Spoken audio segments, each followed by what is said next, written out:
champion, a greater fire burns. To follow in the footsteps of greatness, to forge a legacy of triumph that survives far beyond our years. Aster eliminate LGD from TI. The eyes of the faithful are fixed upon them, roaring legions of passionate fans. The throw, die fast, 1,000 health, trying to finish up teamliquid, they did it! Still, they answer the call to battle. Arrow connects. Cena's chasing him down. It's over. GG is called. Tundra. They'll be moving the upper bracket final. To endure a fiery crucible time and time again. Looking like it's over. That's it. GG secret. They fight to climb a precipice few have conquered, and those who have will sacrifice everything to reach that summit once more. 4 teams battle for ultimate glory. Only one can seize immortality. Who will emerge victorious? The battle begins.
King, Skitter, 9,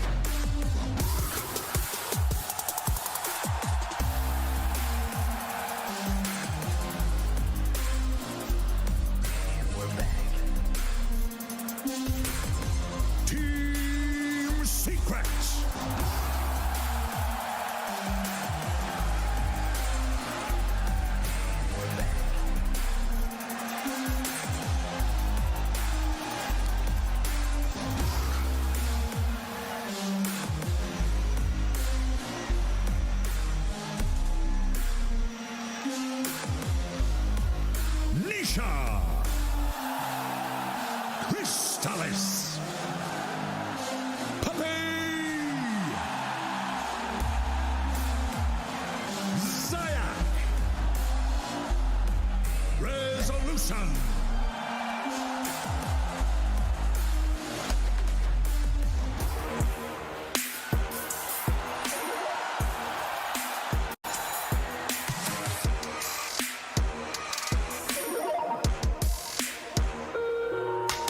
wisely and crush those responsible.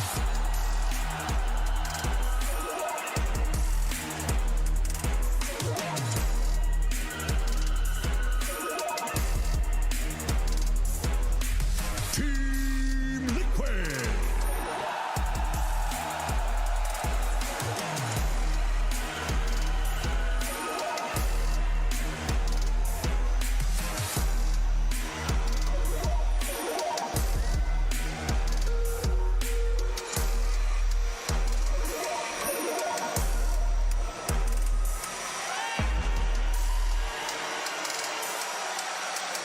the Tumba Man.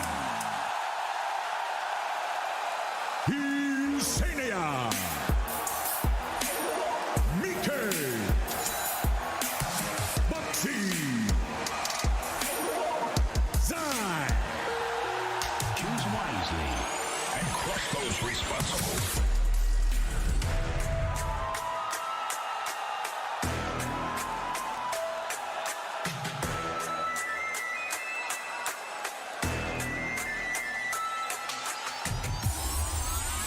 My will is strong.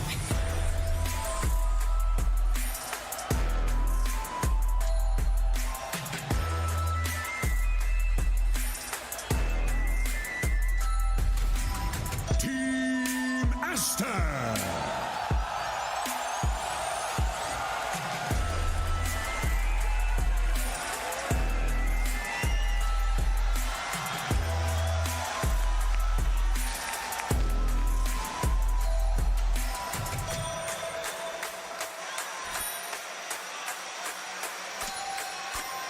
Ori. P-Tor. Boboka. Mone. XXX. My will is strong.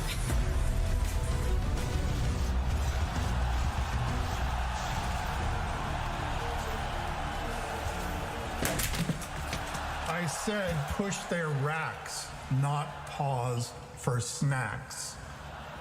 Hey, Gabe. No. Hi, it's Gabe in your lane.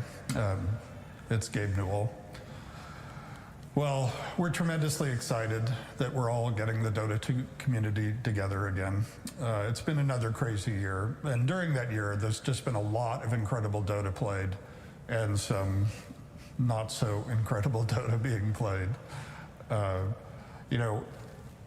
now we're putting on TI 11. I think it's going to be fantastic. And whether you're there in person at the arena or watching from the comfort of your home, I'm so excited to say, welcome to the International.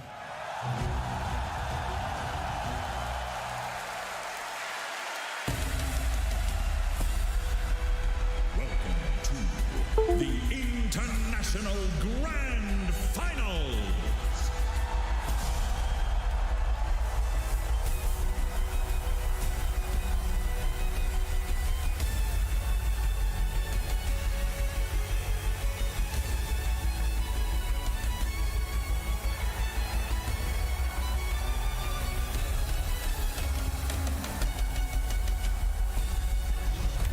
Morning and welcome to the International. It is finals weekend. We got ourselves a sold-out, absolutely packed Singapore indoor stadium. So welcome to that, everybody watching inside the stadium and out, because I know there are a lot of you. There's also a lot of players, 20 players to be exact. You see them standing there and they are ready to battle it out. Only one team can lift that Aegis, and only one team will be properly remembered at the end of this weekend. Only one World Championship, a lot of pressure. There have already been 16 teams falling down, dropping down like flies here in the lava. And those final 4 teams, the pressure that has been mounting up over the last 5 days, who will crumble under that pressure? Who will thrive under that pressure? We're about to find out, because we are ready to kick off today with some awesome top-tier Dota, and top-tier Dota accompanied by top-tier panelists. That's right, I'm Shiva, I'm your host for today, and we got ourselves Jenkins, Effie, and Lacoste. Couldn't wish myself a better panel. Lacoste, how are you feeling today? Feeling good, feeling excited. You know, every single time we have the last couple of days of TI, you know, the nerves are gonna kick in.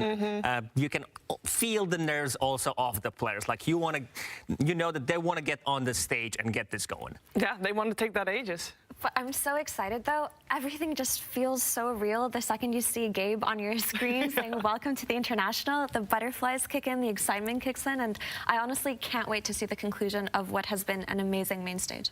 It's true. This is the man that forged the Aegis himself, the man that gifted immortality to Roshan. And finally, after all of this time, we get to see who will become the immortal one, such as Gabe Newell himself.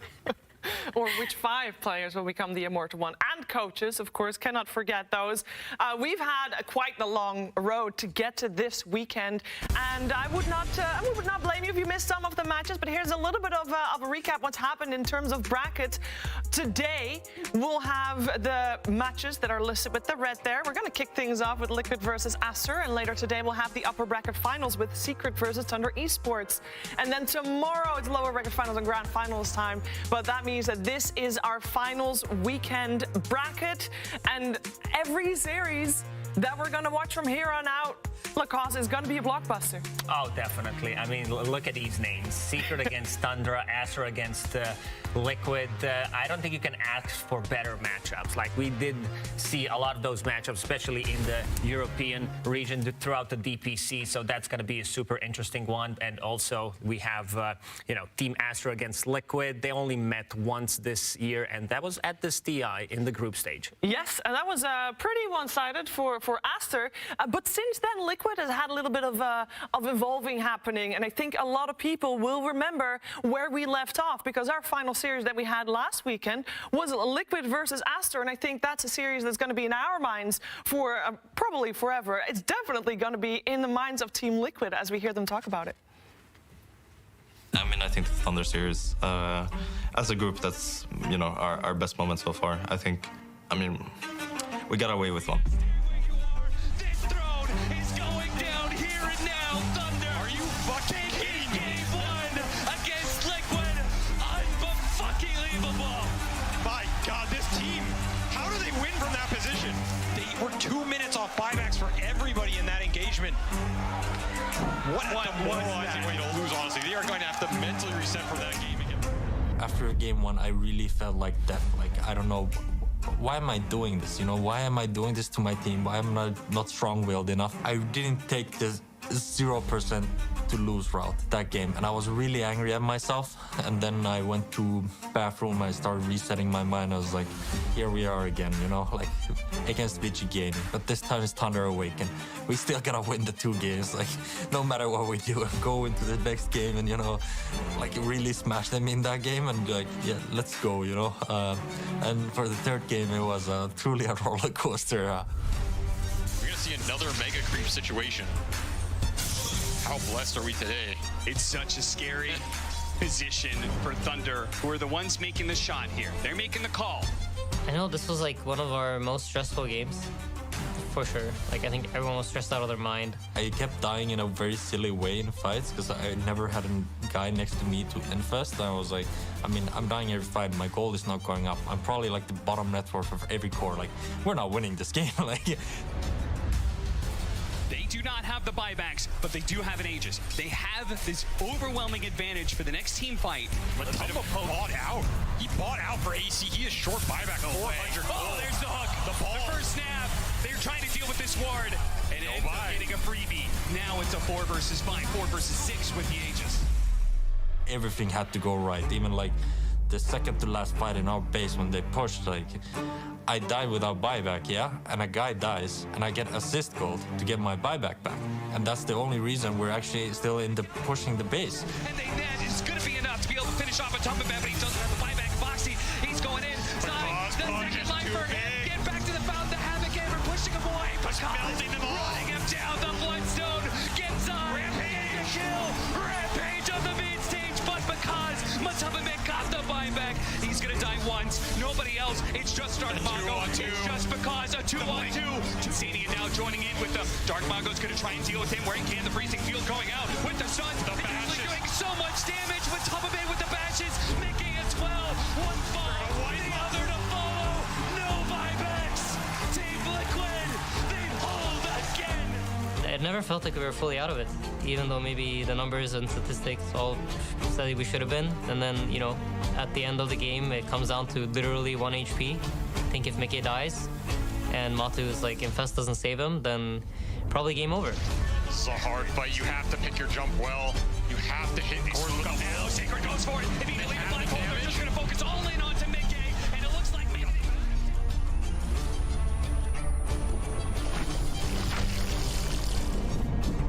Down the nice. Over the side. Swatch will go over the rolling thunder off through them. Mickey surviving through it, and now the Marcy dies, and now they get the stun on the Sacred. Now he's at 12 seconds. How much can you get in 12 seconds, Liquid? Can you claim top 4 in 5? It's not going to happen. The throat's not dying fast enough. Dark Law goes on 2. Just killed him. Punch him in 1. Back in. Now the buybacks. Now the comeback. Fight for your life. Won't die fast. 1,000 health. Trying to finish up. I'm speechless. I'm just speechless. I think it's Arteezy who said this at, I think it was Arlington Major. He said, God giveth and God taketh. And yesterday, God giveth. During the 7 years, that has not happened to me. Even winning TI7 when the last round died, it didn't feel the same. It's just the build-up wasn't there for it. But this time, it really, like hitting top 4 like this, damn, that was the best thing ever happened to me. Oh, if we only get like one game that lives up to that hype, I'm gonna be happy, and I think the players will be happy with that too. That was insane to watch. Also, it hasn't happened to Matu yet, even though he won TI. I think it's very cool that there's been 3 Mega Creep comebacks ever at TI. Zai has been in every single one of them.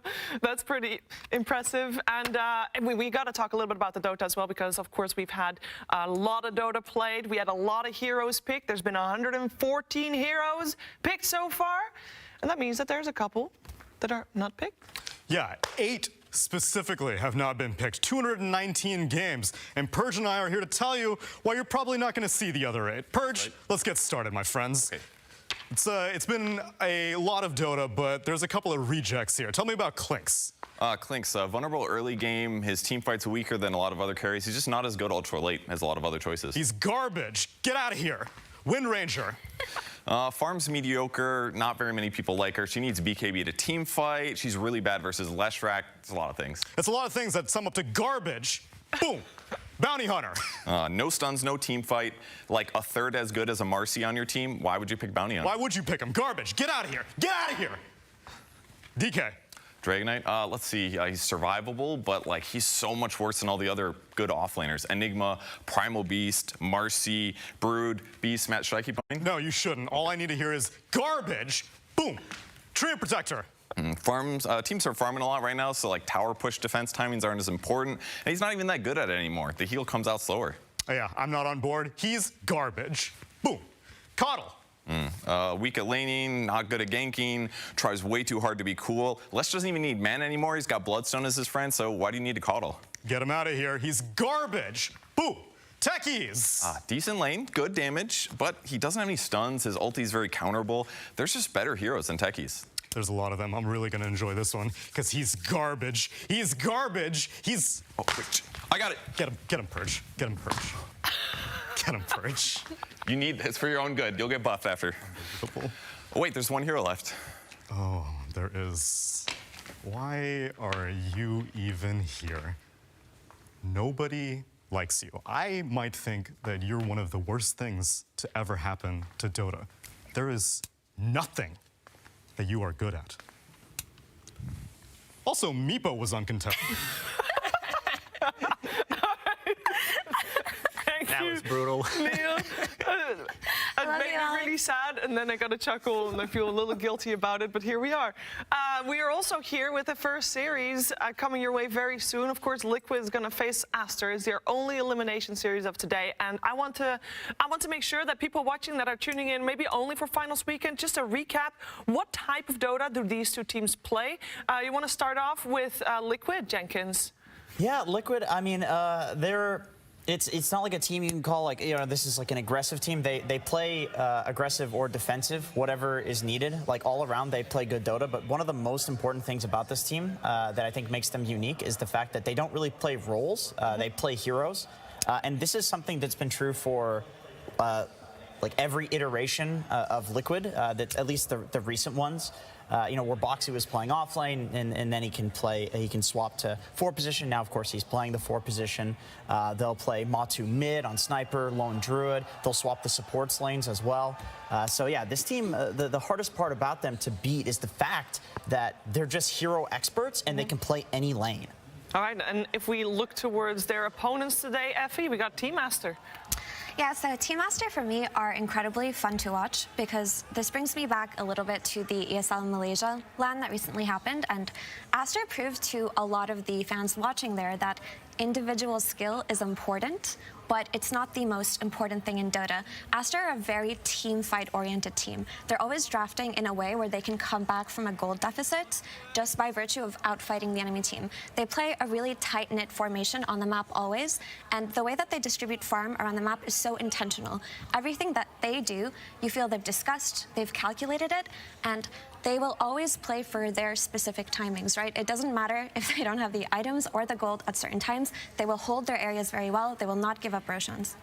Yeah, absolutely. I mean, Team Aster, they've always been in the shadow of LGD because LGD was always performing so well, and they showed that, you know, 3rd place at the Arlington Major and also 2nd at the ESL 1 Malaysia. They came here to play.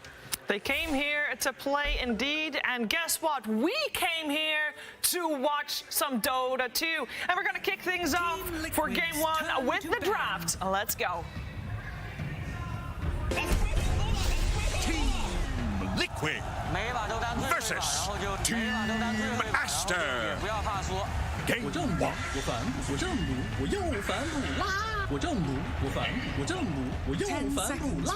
Greetings! Welcome to TI-11. Sunsfan here with Cinderin. We got Stormer and Toby from Entity to help us out with this draft, because God knows, I don't know what the hell I'm talking about. How are you guys doing? Doing great, doing great. Hyped to be at a TI, and I don't know, TI vibes are really good, right? Yes, they're... Can we hear the crowd? You guys hear? What's going on? Oh, awesome. So Aster versus Team Liquid. Lower bracket, Team Liquid comes in with a ton of momentum, but now there's been a bunch of days off. I don't know how that would affect them. What do you guys think? Well, I got some background info. I know that Liquid was hella bored in some of those things. Yeah. Having a day off, but yeah, gonna be exciting. They had like insane momentum from the lower bracket, obviously. Had to come back from this 0-2 now against Aster. It's gonna be wild. I think a lot of the time when you have this long of a break, it's about not getting into your own head, right? Because you run this mock draft like 100 times and you start overthinking, okay, what are the enemy team going to do against us? Start playing this rock, paper, scissors with yourself. So there's different ways of approaching a 5-day break like this. This is kind of, you know, unprecedented territory for us. Like, are the teams going to bring something new? Are they going to play what they did so far? And so far, nothing too surprising here, I guess you could say. Maybe aside from a first phase Sven ban. Did you expect that? Well, we just spent 5 days preparing to give the Marcy first pick. So let's see what the plan is. We highly respected Boxy Marcy all the time. I think that Marcy is still the top contested hero at this TI, I think, in terms of picks and bans, if I'm not mistaken. And I think Marcy is probably the most spooky Marcy that is out there right now. I think we literally banned it every single time we played against them. So what do you think makes him spooky on this hero? Like, what is it he does better than other Marcys? I don't know. He just gets to like 20 minutes, gets a BKB, and one-shots your carry. That sounds pretty good. Yeah. I like when my 4 does that. Yeah. So if I'm not mistaken, in the upper bracket, when these two faced, Aster had Lesh every game, both games, and they 2-0'd. Very, very powerful and popular hero these days. Yeah, Lesh is crazy. We see the next first ban. Wow. To enable the Lesh. So, I mean, very standard though. Like the Maiden, I think Maiden Leshrac is just pop up at this TI. Maiden is an insanely strong hero, and Lesh is probably the most contested mid lane hero right now. One of the most. 8 Broodmother is pretty interesting. What do you think about it, Toby? I'm the biggest Broodmother fan. I would have picked it. I'm not sure what Sai is gonna do with it. So I think we've seen in multiple series now Crystal Maiden as a direct response to Marcy. Obviously a good lane counter because you have a slow and a root as a support. Is there anything extra about this that makes Crystal Maiden a good response to Marcy? Is it just that the other 5s can't really handle her, or is it really that simple? I think the CM was more preparation for the 8 pick that was coming out, especially the Brood. And I've seen Sven and Lich against Marcy to give armor. Yeah. Yeah, I think Maiden is just, in any case, probably a pick that you just would love to have in the draft from the beginning on. Just a strong laner and, I don't know, just rounds out a lot of holes already before the draft. Second stage bans are pretty interesting too. Mars and Naga against Aster. I mean, just high contested heroes as well. I think Naga is a brute counter as well, right? The many carries love to lane against the brute mother, so that's why they get it out. Aster, meanwhile, banning the lone druid. I mean, there's Matumba, man. There's one guy on Liquid. He's probably the best lone druid out there playing this hero, so no surprise they're banning it. And the 1 HP hero is getting banned out as well, the Pangolier. Do you hit some crazy timing with Lone Druid Brood when you get the Lone Shard? Is that what they're considering? Or is it just like in general a worrying timing that you're facing? Is it just like extra strong? Or just a targeted player ban? I think what's scary about Liquid is that if they pick this lone, they can flex it onto lanes. They might play carry on mid because Mick is also very comfortable playing the carry role. So banning Lone Druid against like, whoa, super crazy. Banning Lone Druid against Liquid is just a safe shot in many cases if you're not sure what to ban. I was going to ask, what is left in the pool that's good against Brood? Because we've seen a couple of Brood games where they pick it relatively early and it's been punished. Spirit Breaker is obviously very good. There's Kunkka. Anything else come to mind for you guys? They still need a carry hero that can lane against Brood. Yeah, that's true. Like, you see this Brood Mother. The thing is, nowadays, I think Brood is almost always on the off lane. You don't really see it mid. So, the thing is, like, obviously, there's only a limited amount of heroes you can pick into this, right? You cannot pick any carry. So, I guess it's to assume that they're going to pick it on 18. Knowing Mane, he plays both Monkey King and Gyro, who I think both fare pretty well against Brood, right? They have a way of dealing with the Spiderlings once you get the Flak Cannon up when Brood gets level 6. Is there anything else you're looking, like, you're assuming this is a Marcy Brood lane, right? And you have the Crystal Maiden covering you. I guess most carries can kind of float this lane until Brood is 6 and then it gets super scary, or am I underestimating Crystal Maiden's impact on this lane right now? Are there some carries that just can't play this lane at all? I can see a patch coming for either team in this phase. Hell yeah. Lich first. Lich Lina. Wow. Okay, that's surprising. I didn't see that one coming. Double Spellcaster. I mean, they're just heading into the Mika Lina. I think Mika loves this matchup against the Lashrak. It's one of the favorite ones that they actually like win like 60-40 or a bit more even. And yeah, Sniper. After going for the 18 carry, it's a Sniper. Whoa. One of the only heroes that outranges Lina. If she's played as a core in mid, which is techies technically. Yeah, that is the other one, which nobody plays. Thank you, Shannon. Thank you. I can see mid Sniper and Lash Carry. Lash Carry very good against Brood. Do they flex it ever? Does Monet play Lashrak though? I don't think so. I think Aster's read here is that, okay, this Brood we can handle in the beginning with our Maiden, and we obviously have the Spirit Breaker rotation possibility, so we can get away with putting Sniper safe lane, and once Brood gets level 6, things might get dicey and they have to swap their lanes around, because Sniper cannot play this lane after Brood hits 6. It's actually interesting to see Sniper as a response here, because usually Brood was a massive counter pick to Sniper. I want to say half a year to a year ago when it was played mid more. Sometimes the last pick Brew would just ruin his game. So yeah, like it's a double range against double melee offlane, right? Like main Sniper against Marcy Brood. How do you think that's gonna be like? I think Brood can play this lane. I think it's a pretty good Brood lane. I hope it's Lash Carry, to be honest. It's better? Yeah. Is it possible that Aster start at tri-lane for like a minute or two? That's what we've seen some teams do to try to shut down Brood in the beginning. You see Liquid banned out some of XXS's best laning heroes against Brood to prevent that they set a 1v1 and just play an aggro tri-lane, right? They banned out the Pango as well as the Mars, which XXS has been playing phenomenally this tournament. Are you kind of worried that a potential starting tri-lane from Aster is going to make Brood's game too difficult? Or are you happy as Brood that, okay, I'm getting shut down a little bit, but Matu's going to get a free game? No, Brood definitely needs a good start, so if they can give the XXS a lane where he can play 1v2, it's possible, but it's hard into Lich, I guess. Yeah, Lich is already a spooky laner. So regardless of the position for Lesh, Team Aster looking for off lane, I assume, and Liquid in position 1. Yeah, except if XXS plays Subaru. I'm not sure if he can play Spirit Break. Okay, but that is not out of the question, but I do think it's Boboka playing that. A thing I see on Liquid right now, what I would love them to like adjust in the draft a bit, is that they have no clear way of initiating at a certain point in the game. They have Marcy, Lina, and let's say post 20 minutes or something, it's not the easiest to engage fights. And Lina and Lich, they want heroes to go in for them. So there's still a master pick coming up. I would love to see Liquid pick up a hero that like goes in first. I'm not sure what would fit that, because he also has to worry about the last pick XXS. He still got some time left though. You also would imagine that it would be nice to have the carry use Frost Shield, right? You're picking this Lich early against essentially nothing that Frost Shield counters in terms of defense, right? So at the time when they picked Lich, they saw CM Lich Spirit Breaker who have like basically 0 physical damage. So now that you've picked it in this manner, you would imagine Liquid have some sort of an aggressive plan. Like you said, carry goes in first, pop Frost Shield on him for the control. Or you put it on Marcy, but that doesn't really feel like that's maybe the most valuable. Bloodseeker is going to be the choice. That's interesting. I don't mind it. I'm not sure how they'll just look on Sniper. What do you think, Toby? I think it's really good against the Lash of Barrow. Yeah, it's good against Lash. Yeah.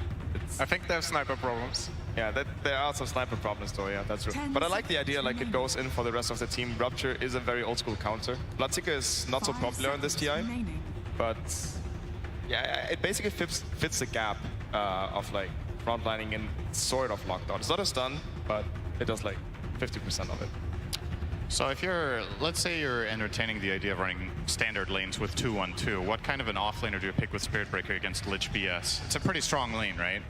Just some melee hero. Not a range? Not like oh, it's too hard. Something. I think it's too hard.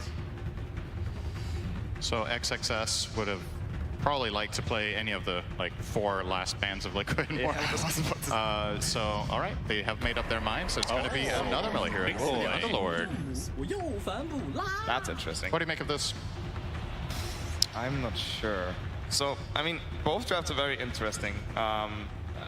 Like, it's actually tough to do. The mid matchup is going to go pretty well for Liquid. They got the Lina against Leshrac matchup. He is playing against Subaru, which has always been a bit annoying for her to deal with because he gets on top of you. I'm not sure what the bottom lane is going to go like. This entire Bloodseeker. Pretty good for Bloodseeker, but he shouldn't feed on Underlord. Yeah. And free brood game in my book. So. Free brood game? Yes. Okay. You're both taking Liquid. Yeah, I mean, I'm thinking. Like, I think Liquid has like a pretty good shot, but I think Aster has OP heroes as well. I'm taking Aster. Okay, split panel then. Let's go to Sir Action Slacks, who's looking like a mob boss today. Very, very nice. Let's hear what he has to say. Thank you so much, ladies and gentlemen. Welcome to the International Game 1! Woo! Singapore is ready, my friend, and it seems like you guys are as well. Disgusting draft, if I may. A Brood Mother, a Bloodseeker. You really are treating this like an elimination game, huh? Yeah, shout out to Quakeva for the Brood. This one's for you, buddy. Never left our team. Attaboy. So, are you concerned at all? I want to know a little bit about how you guys prep for this. You had a big, long break. I think most of it was on your big old brain. What did you guys do during that time off to get ready for a team like Aster? We did nothing. We sat in our rooms, chilled a lot, watched a ton of Naruto, which I'm slowly trying to get into potentially. And yeah, me and Matu just drafted. We kind of just enjoyed the moment, you know? We had a lot of time to think about it, and what an incredible thing to be up here. We just kind of appreciated the moment. All right, well, all those weebs in my game with the anime profile picture, apparently that's all you need to do to get good at Dota. Let's see if we get a good match, my friend, and we'll throw it to our casters. Thank you, Sir Action Slacks. A very informative interview, as always. Lower bracket semifinals of TI-11, Aster versus Team Liquid, game number 1. Cinder, I didn't even get your thoughts on the draft here. Yeah, I mean, I feel like it's interesting that you have this much time to prepare and you don't really know what to expect. And I would say, as far as surprises go, I feel like Aster are bringing something new here. They do get this D-ward, by the way, worth mentioning, as a little bit of a head start for them in that mid lane.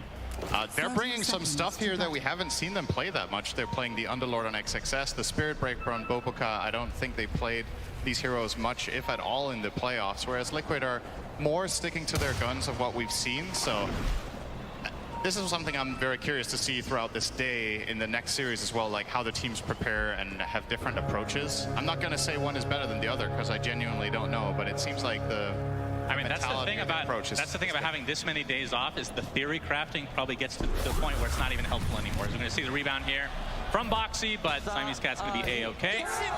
And looks like the bounties have been split evenly to start us off here for today. Yeah, and it will be the expected lanes here. So bottom lane will be Brood together with Marcy against Maiden Sniper. Mid is Lesh against Lina, and finally top lane Underlord, Spirit Breaker facing off against Lich Bloodseeker. So as we talked about on the panel, probably a slight edge in the mid lane to Mickey here with the Lina matchup against Lesh. We've seen this played a decent amount this tournament. Lesh has been incredibly popular, and Lina has been one of the best responses that we've set our eyes on. Speaking of which, setting eyes on, Boboka is playing very aggressively onto Insania, skilling charge level 1 for some damage. As Mickey and Ori facing off in the mid lane, Lina versus Leshrac. You can see Zai getting harassed by quite a bit as we have a pause. And I don't know if those are oohs, ahs, or boos, or all of the above, Cinderin, but the first pause today. And the crowd goes wild. The crowd goes ah. What a pause! So I imagine we have a small tech issue. We have not been given a reason just yet for why this pauses, but this gives us a little bit more time. All right, so disconnect from Insania makes it seem... Well, I've heard some players have to change their chat wheel to be not GG, but of course that might not relate to these teams at all, considering they're all good manner players. Yeah, I wouldn't imagine a player like Insania having GG in his chat, but you never know. You'd be surprised. You'd be surprised once you know, you might have your opinion on players, and then you meet them in real life. Never meet your heroes. Totally different beast, you know? Never meet your heroes, and that's why I regret ever meeting Sir Action Slacks. He was your hero? That's true, actually. That wasn't accurate at all. I just wanted to throw that out there regardless. The conclusion is never meet Slacks. Yes. Yeah. I think that was what I was trying to get across. Appreciate that, Sir. That's why you're here. You're analyzing my thoughts. Telling you what you wanted to say. That's right. Very good. Tell me, how does Zai play Brood this game? Yeah, so it sounded like, so Toby is quite the Brood specialist, right? And it sounded like he thinks this should be a free lane for Brood. I don't play the hero much. I feel like, from my perspective, Maiden Sniper probably does okay, or at least for a few levels. Once Brood gets level 6, you're screwed down here as Maiden Sniper. You have to evacuate and solve it, but that's where Aster have a hero like Underlord who could go there. They could park the Lesh there if they really have to defend the tower. But for starters, I would imagine this double range lane does fine against Brood. Zai will just try to stay alive, get some CS where he can. You're seeing Boxy currently planning on pulling the wave down there to try to get a little bit of a different lane positioning so that Brood can get closer to his tower. And then... Well, we're about to unpause. I want to get the crowd's reaction here. Let's do a live poll since we have some time here. Can I hear who is rooting for Aster today? Aster. Okay, that was kind of underwhelming. I'm not gonna lie. That was lukewarm. And what about Team Liquid? Oh my. Okay. So we have some bias here in the crowd. First it was OG, but they're not here anymore. So transition to the next EU team. As we're underway again. Insania pushing back Boboka. Mid lane still relatively even on, but 2 denies already from Mickey, but relatively a wash at the moment. Boboka still taking damage from Insania. If you had told me 6 months ago that Lich and CM would be played to this extent, Cinder, I would not have believed you.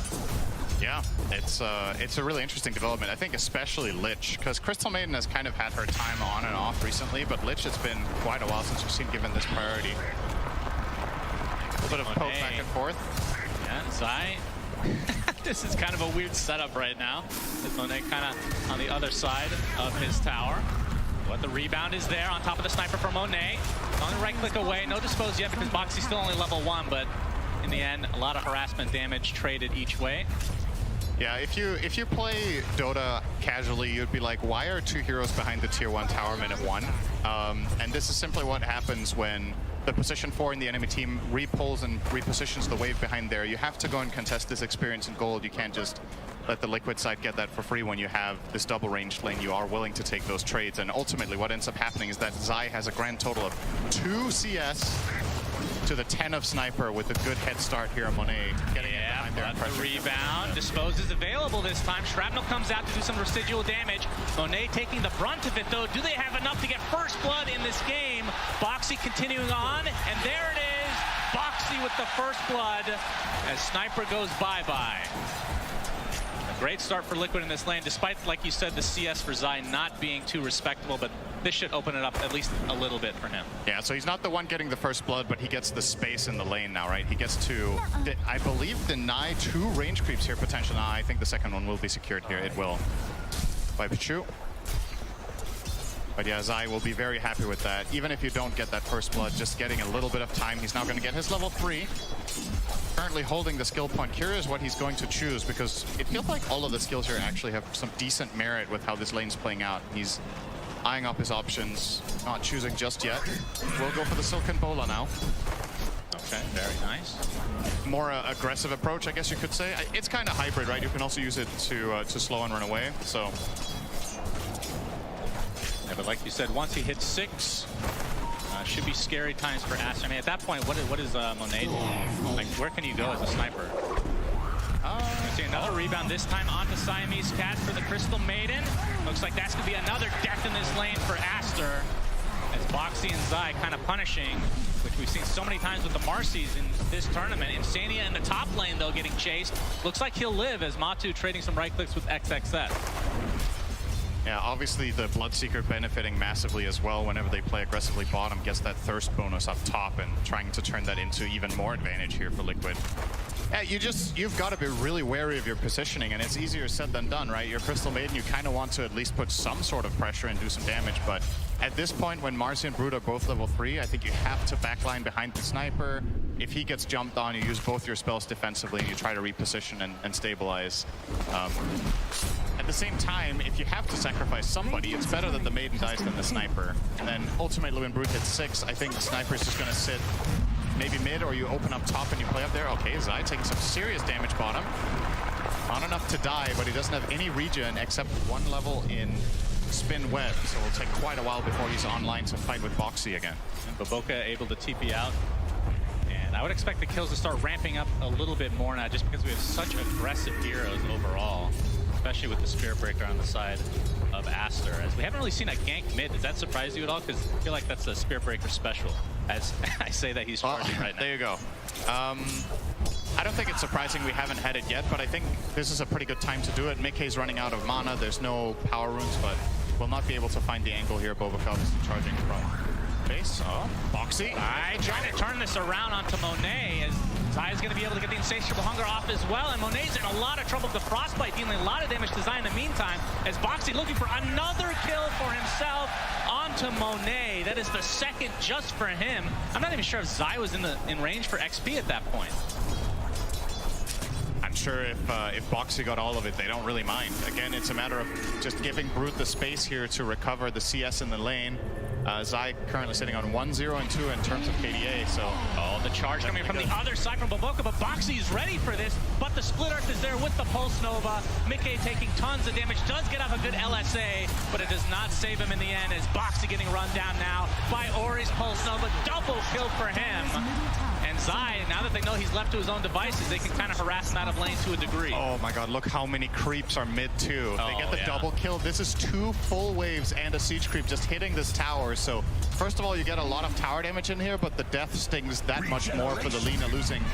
Zai getting low, and Baboka's charge will finish the job, as Aster now all over the map, as we kind of expected with the draft. Able to take full advantage of this space scout. Yeah, this is the luxury you have in this position with having this Underlord top. It's hard for Matu to put meaningful pressure onto XXS, who's running a Bracer and Ring of Health. He's just buying a full self-sustained build. He's going to finish his Vanguard now as well, coming out on the Courier. So if you want to kill this Underlord as Liquid, you need to bring 3+ heroes. I don't think they have any other way.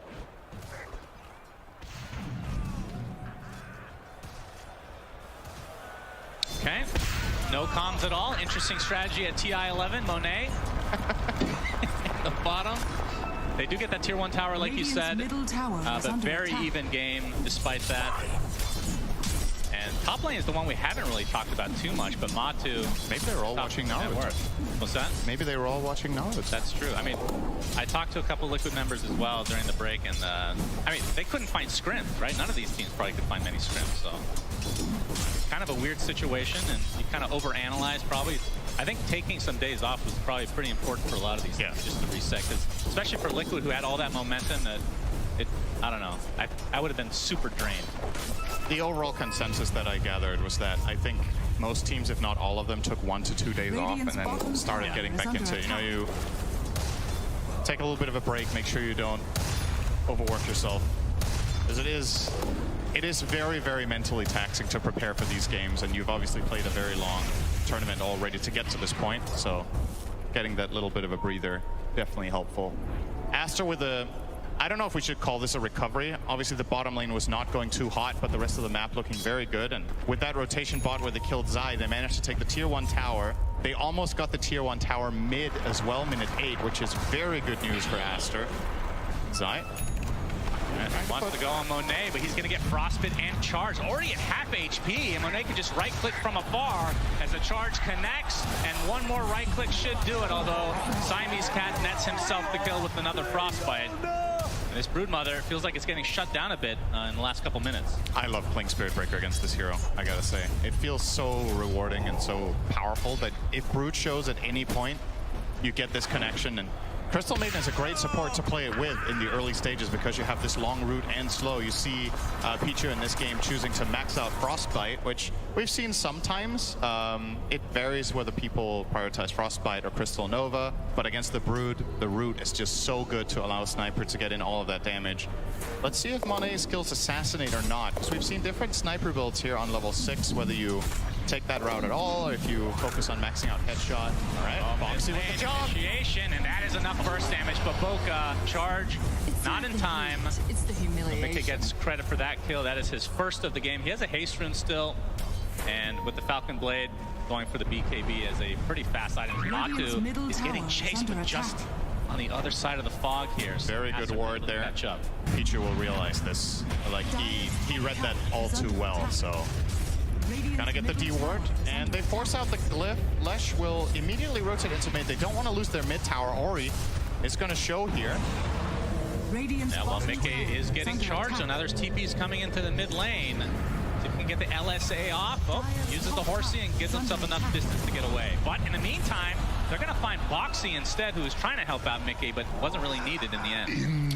Yeah, it looked like Boxy was trying to find an angle where he could maybe get a dispose onto the Lesh rack, but what Aster did really well there was that they rotated not only the Lesh, but also the Crystal Maiden in the tree line. So when Boxy did try to go for that, just gets frostbitten from the side and does not find any move. At the very least, the good news for Liquid here, bottom tower will be claimed. Brood is starting to build a new home here, as Brood does. I wonder what build Zai goes here. We've seen a lot of Broods go this Arcane Boots into either Pipe or Wraith Pact, these kind of auras. I assume this game will be no different, but I wonder what the priority will be. Pipe is pretty freaking good this game. Yeah, there is a lot of random magic damage, and it's a great way of keeping your spiders alive during fights. As he is taking control of the bottom lane. I mean, that's the one thing about transitioning out of this lane against the Brood. You just take over, which he has done already. Has to be so careful with showing on the lane, though. He's actually showing his hero, and that means he's opening himself up to being charged at any point. Yep, all they need is a little bit of vision here as a couple members of Aster in the cover of smoke, Zai in the trees, but his spidey senses are tingling for once that actually makes sense. Yep. Looks like he'll be okay, so a little bit of wasted time, although I have an idea that he's in the area. Wasted though. Pops. Oh, Crystal Nova just off. Actually did connect, and now they have the vision. There's the charge from Baboka. In comes XSS as well. And that is a big kill onto Zai. It took some time, but it worked out, and now XXX can just go back to where he came from. This is a pretty cool duo of heroes that we like never see played. The Spirit Breaker plus Underlord combo. You charge someone, you Fiend's Gate in, and Spirit Breaker has that natural follow-up that he needs. This hero's, one of its weaknesses, even though it's one of the best roamers in the game, is that it doesn't really solo kill very well. But, you know, if you have something like Underlord connecting or Sunstrike, like whatever it is at your disposal, then situations can suddenly look quite promising. Boboka with a charge, no rune here. Moxie is here. Nice pit of Malice though, but the dispose keeps XXS at bay. Already at half HP, and in comes the Lich as well. But look, 4 members of Aster are continuing on here as Insania gets off his Chain Frost. Looks like he will drop in the end as Matu has finally come to play, but the Laguna Blade on top of the Rupture is enough to find himself a kill. Now the focus is onto Baboka, but the Sniper's going to get the brunt of the damage as Boxy gets the stun off, and Baboka will be next. Big turnaround here for Liquid. Great transition from Matu. And they make sure to bring the numbers there. Matsu coming in, Lina with the double damage. It's just too overwhelming. And Mone, yeah, would have probably been wise to not get involved there. You can understand why he's trying to help out his teammates, but Boxy isolates him with the rebound, dispose combo, and once Sniper is repositioned, he's not getting out of there. Does not have any way of repositioning himself for now. Wonder if he's going to buy a shard later to try to help with that, but for now, obviously going a pretty standard route, Mask of Madness to Wraithbands and Treads, eyeing up the Dragonlance, Pike, another way to reposition, of course. And he should need it this game. You got to be feeling really good if you're Liquid with that exchange, though. Yep, absolutely. The lead has slipped into their side, just barely, though. As we get in, I'm going to rehash this conversation again, Cinder. You know where I'm going with this, I'm sure, but... Tier 5 neutral. The old Roshan. Oh. As we're going to see another strike onto Insania. Ori's in the area, gets off the Lightning Storm. But the Frost Shield ends up mitigating a bit of damage here and forces the rest of Aster away, as this is taking just too long. They get a high five for their efforts. But which team would you say has the advantage in the Roche pit for both killing and fighting in the area? I guess for killing, I would imagine Liquid does it maybe a little bit faster. It's kind of close. Yeah. I have a jump in 2 here. I think we can fight. I'm really sure. I'm really sure. Sniper! Okay, let's go. All right, that was an Eternal Envy type showdown. That was nice. They got done with their Naruto episode and now they're playing. So good to see. Indeed. Anyway, you were saying about Roshan, Cinderin. Yeah, so I think overall, I guess the Dire, depending on, I guess it's level 1 side pick. It's kind of hard to say who's faster at it. I do like Aster's chances of fighting in the area in general, though. Underlord, Lesh, and Spiritbreaker, as well as Shrapnel level 4. He's very, very good in that area. But I think neither team has any interest in even thinking about Roche for quite a while. Neither lineup's particularly good at it. There's a lot of risk involved. Boxy will get charged. Charge in the top lane next to the tier 2, but the Frost Shield comes out again. Chain Frost not really bouncing, but finally does off of the creeps, and that is going to cause Ori to drop. But Boca gets disposed. TP canceled. Second kill for Liquid. A big punish in this top lane. That Frost Shield has been kind of pretty annoying for Aster to get through. Yeah, they chose to go for that with 5-second cooldown another strike. They didn't have Spiritbreaker ult, so missing that component, but also Liquid seemed like they just read that play like a book, you know. Mike was in position immediately, getting that counterplay. Nicely done from them. They get those 2. Mike now rocking a BKB. Is very ready to fight. Liquid actually hitting a strong timing here. And the Horsey is there. He gets stunned and brought down. Huge kill for Liquid, but XXS has come to play with his ult. Gets off the nice Pit of Malice and Firestorm. Insania looks to be the sacrifice at the very least, but Mickey and Matu want to continue to fight potentially. They're going to try to focus onto the Crystal Maiden, and a nice stun from Boxy onto 2 heroes with Mickey's LSA to follow. 4 dead for Aster, and Liquid, I mean, they got the big kill to start, and Aster still wanted to fight, and they get punished. Yeah, just Lesh didn't get to play his hero there. Got chain stun completely, rebound into the LSA, took the full burst there from Mickey, and they get that job done easily. You're gonna see on the replay here, so really nice way to open this with Boxy getting the rebound. They kill the sniper before any assistance arrives. As XXS comes in and does kill off the Lich, it's a pretty small consolation prize. Nice fear here, by the way, from Insania. And Boxy's stun coming up soon. Yep. Which absolutely destroyed. Perfect. My Triple God. Stun into double stun. And that was the Bloodstone reveal as well on the Lesh, and it just gets destroyed. Not literally, not a Kyle. But Baboka now in the bot lane. He's going for the Shadow Blade. As Zai, again, he's just been chilling in the bot lane. He's close to finishing his pipe, and we talked about the amount of magic damage that Aster has. That is going to be a huge pickup for them. It seems like the play call here from Liquid is just leave Zai alone. Let him do whatever he wants. He needs to get that item before he really offers teamfight impact. Curious to see what the idea is now. It's coming out. Are you going to see a bigger rotation? Are we looking at a bottom tier 2 tower? Are we looking at a potential rotation into killing a hero mid and then getting Roche? There's plenty of options for Liquid here with the game state they have set themselves up for. And mean, essentially, if Zai doesn't have to join, why would he, right? He can also just keep farming down here and keep being a pestilence, forcing heroes to rotate down here and defend, putting pressure on the tower, and just farming up, get toward his next item. Maybe an Axe could be on the menu. Extremely annoying item to play Spirit Breaker against, the Brood Axe. So definitely could be something he's considering. And Liquid want to keep up the aggression. Mickey now, or the BKB from Matu. So 2 BKBs on the side of Liquid. And they are definitely ready to fight as the tier 2 tower will take a little bit of damage, but XXS is going to show himself with the Firestorm, but Liquid want to kind of reset here. One thing we didn't really talk about is the fact that these two obviously face in the upper bracket, and we've seen it so many times. The upper bracket team that wins, that faces the team again in the lower bracket. The lower bracket team ends up learning more about that matchup overall, and they got to see Tundra beat Aster as well. But potentially that's what we're seeing here right now. But standing onto the high ground, he is so tanky at half HP, but he'll be the sacrifice. As it looks like it's going to be a trade for the position 5s. Nice freezing kill coming out, but it only delays the inevitable. Oh, they ruptured Lash. Yep, he gets his Bloodstone off just in time as Matu pops the BKB, but the Lash is dead. Laguna Blade into the grave, and Baboka getting chased, but a nice Pit of Malice keeping Boxy and company in this area. But the Dispose comes down on Baboka, but he does have the status resistance and gets the charge off. That right click is coming for him. Is that enough? It doesn't look like it. He shall live. What an amazing escape from Baboka there, turning around to dodge the stun and then finding the charge through everyone to survive. I definitely had him expected dead there, but he gets out of there. Still, the big kill for Liquid is the Lesh. They keep finding him every fight. Zai, okay. Yep, he's here all alone. Insania on the outskirts, but the Assassinate is coming, and that's not going to help you there. So Monet getting a nice pickup for himself as he's kind of struggling. He's middle of the pack in terms of net worth, and this is a hero that you do not want in that area. I mean, how much of a comeback mechanic do you have on this hero, would you feel, based on the items that he's going for? Because he has Mask of Madness, Dragonlance, he's going for Hurricane Pike, so it feels like more mobility / utility than damage.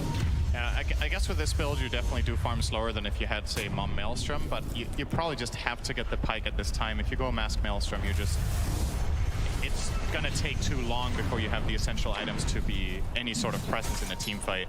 In skirmishes, this is also a pretty good single target damage build, right? You have a long range, obviously you can activate the take aim for the guaranteed headshots, which by the way are only level 2 on Monet currently, so his damage will ramp up significantly when he levels up to 13, 14. Oh, Matu getting charged, and there's a Fiend's Gate here as well. He pops the BKB, but still gets stunned. That is 4 members of Aster, and that is a nice pickup for them. Very nice team play, and now, I mean, the Fiend's Gate is so cool, but Mickey, he's in the area. He's in Viz right now. Oh, the Alisei does not connect, but they still get the stun. Laguna Blade to follow, but the Bloodstone healing up a decent amount. The BKB popped by Mickey, and that is enough to take out Ori again. He's left by his team via the Fiend's Gate, and Liquid taking full advantage. Yeah, that missed stun from Mickey ends up costing him a BKB charge, but still well worth it. You're happy to get that kill. And probably the bottom tier 2 tower, I don't think you have a chance of defending this as Aster. Well, maybe they are going to try. XXS.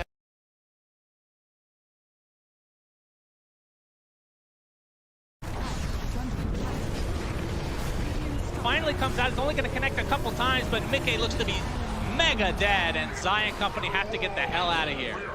Insania is successful, but Zai inside the Pit of Malice charged up, and it looks like he's going to be brought down as well. So Aster successfully defend the tier 2 tower. It seems like Liquid had the same expectation that I did, that tower was just going to be given to them with a dead Lesh, but the crucial part in all of this is that Mickey with the missed stun ends up using the BKB on the first kill, and Aster are like, wait a minute, can't we just go on this guy and kill him with Spirit Breaker and Underlord? And they could. There wasn't enough protection there. I don't think there was a defensive dispose from Boxy to try to reposition and keep him alive. And that's huge for Aster. Yeah, we have a rupture onto XXS, but the rest of his team is coming. A nice charge onto 2, but the Blood Right does connect. Silence that Space Cow. But Boxy just getting right click from afar. And Matu, despite having the BKB, does have the move speed to get away. And no range for the Assassinate, or no vision for the Assassinate. If they had any way of getting vision, that could have been so much bigger for Aster, but they're very, very happy with this for sure. The game was starting to look a little bit scary for a while with the control Liquid were getting, but... And the first Roche attempt is here. Aster know that they're in a 5v4 situation. No BKB on Matumba either. Yeah. Bloodseeker is just not a very good hero in this time in the game when you don't have that BKB. It's so hard to run in and do anything. You can just get turned on and blasted. So as it looks, Liquid, I think they really want to try to poke at this, but it's just really difficult. They don't know the exact timing either. Every spider is getting killed outside the pit. Yeah, looks like Monet will get the Aegis. Not putting on the Lesh. What are your thoughts on that? Yeah, I mean, it's good on both. A lot of the time we do see it on Lesh because you get so much value from getting the full mana refill when you die as well, but maybe the logic is Lesh is less susceptible to dying straight away. He has more health, he has the Bloodstone, whereas if Monet gets jumped, he can just die instantly. And this way you also maybe open up a little bit more for the potential of poking top tier 2 tower with just the sniper. Lesh needs to go closer and expose himself to do that. Sniper can just safely take it from range, and if you do try to jump on him with your Marcy combination with Lina, you know he has that second life you have to worry about. Both those cores have 4 deaths each for Monet and Ori, but they've kind of brought this game back sooner, and this is net worth-wise very even, and obviously with the Aegis, it's going to help them potentially extend that just a bit, as the tier 2 tower is not being defended yet. And I think it is worth keeping in mind for a game like this that a lot of the expectation of how the game goes kind of rides or dies with Brood, right? And Zai's impact, aside from, you know, pushing out this bottom lane being there, has not felt like Brood has been a first phase hero, right? Or arguably it has, because Aster solved it so well. A lot of Liquid's Brood game wins, they would be in a much, much better position than this now. And I think even just in an even game state like this in terms of gold, the Radiant lineup is having a pretty solid time scaling late game. I think a lot of what Brood offers becomes less and less important against this lineup. Whereas Aster's lineup is just going to scale to the moon, right? Sniper, Underlord, Lesh, Tricore. That is true. Raid Pack has been there for a little bit on the Underlord, as we see a full smoke here from Aster. And we can see that they trying to go into the enemy triangle is the question. As a force staff picked up from Mickey, actually, so he's going the full Hurricane Pike as well. He sold it again. The way. Did he? Yep. Oh, changed his mind for now. He's still... Oh, he's changing over to Silver Edge. Okay, so I guess he wants the break for Atrophy Aura. And they need some more damage. He's going to get spotted, charge, right clicks, dead. Easy kill for Aster. See if they go for this tier 2 tower bottom now that they have the top. Or if they're just happy to farm away. I mean, how important is it for Aster to use this Aegis in an effective way? Or are they fine just farming? Like you said, they do technically scale better. Yeah, I think they're fine farming, but I wouldn't mind seeing them trying to use this Aegis for another tier 2 tower. Probably mid is the most accessible one for them right now, because I think Brood really thrives in the bottom tower area. There's so many trees, so many angles you can find there to be annoying for the support. But he changed his mind again. He went Hurricane. Oh, he changed again. All right. Well, maybe the gold lined up nice. Dire's bottom tower Liquid are not too phased by the Aegis, though. They're still gonna look to cross the river and maybe make an aggressive move. They do have a double damage on Mickey, which would be really nice for them to put to use. Boboka will push out that wave and reposition himself. It looks like Aster are aware that Liquid have some big plan here. Ori also farming very defensively over on the ancient side, making sure to stay all the way left to not get caught. And this move from Liquid will bear fruit in the sense they get some good aggressive wards out. You see they get the good ward over at the Radiant Triangle, and they get a good ward down in mid, so definitely looking for some sort of catch against the Aegis team at some point in the near future. But it looks like they'll have to settle for Mickey just, you know, 10-shotting the top tier 1 tower casually with sidekick and double damage. Packing 400 damage with that per hit. Not bad, but now it's run out. And Aster will... They will opt for the bottom tower rather than the mid one. This was the one they had the option to access. I think they would have been happy to take mid, but that's where Liquid were grouped up and covering the lane. So they will settle for a trade in the off lanes. They will get it successfully. So 2K lead for Aster is the Aegis. Okay. It's expiring in 40 seconds. Yeah, they will knock on the high ground though. Sniper very good at this. Obviously, massive range. The only repositioning tool Liquid have is, aside from an offensive pike from Mickey, which is probably a bit naive to think it's going to happen, you have level 2 disposed. So he's feeling pretty damn safe standing down here hitting this tower. And just keep throwing out one shrapnel if he wants to hit it some more. There we go. It's going to keep poking at it. Pop the mathematics. Sending it The Ori. defense is coming for Liquid. Ori up in front. He's going to get ruptured. Pops the BKB. That's not going to do too much for him. But he's kept himself away far enough as the Aegis is expiring in 3 seconds. Trying to get through the Fiend's Gate. He does so successfully. And Aster retreat. In part. Still a couple members here. Yep. And Ori can just refill and, oh, okay, does not want to take the Fiend's Gate. Wants to farm up mid. I'm surprised Ori went in an edict at that tower. I think letting Sniper just keep doing his thing was pretty good. It only cost him a BKB charge, which isn't the end of the world. And I guess he didn't force the glyph, so maybe it's okay. But if Liquid find a move off it, the story will be very, very different. Ori is going to walk straight into Matu. Laguna Blade, but no LSA connection, but they still find the Crystal Maiden nonetheless. The right clicks are way too much. BKB already popped by Matu as they find the kill onto Ori. So 3 dead overall, the complete segregation of that fight, but Liquid coming out way on top. Yeah, so what ends up happening there is Lesh has BKB cooldown from bottom, and he's walking in the mid lane together with Spirit Breaker. I think a pretty crucial mistake there from Aster, actually. The 2 heroes were even stacking up, so they got chain stunned and didn't get a charge off to try to protect Ori. He just walked straight into Matu, got ruptured and killed, or actually didn't even rupture, I think. They just hit him and tried to get away anyway without the BKB. Zai able to clean up to tier 2 mid. That is a huge swing for Liquid. And we won't know for the next Roche for another minute 40, but that is going to be an extremely important factor in this game, as it usually is. But looking at Ori's item progression, obviously he's had the Bloodstone for a long time. BKB is on 8 seconds. He's only used it once, surprisingly. Yep. Has the casual plate mail, and I would assume an eventual Shiva's, but still going for his boots of travel. I mean, his farm for a Lesh is not very good this game. No, I think he's had a couple of times maybe pushing one wave too many, and Liquid have done a really good job punishing him overall. The 5 deaths on the Lesh is a major setback. You compare that to Mickey on the Lina with only 2. Has a 50 CS advantage because of this. The thing I wonder here for Ori is if Travels is actually the right choice, because you're obviously playing against Rupture, right? So having extra mobility in the fight isn't necessarily going to translate to more safety or more damage. Whereas having items where you can just stand your ground and survive longer, like you said, the Shiva or something to that effect could be an interesting choice.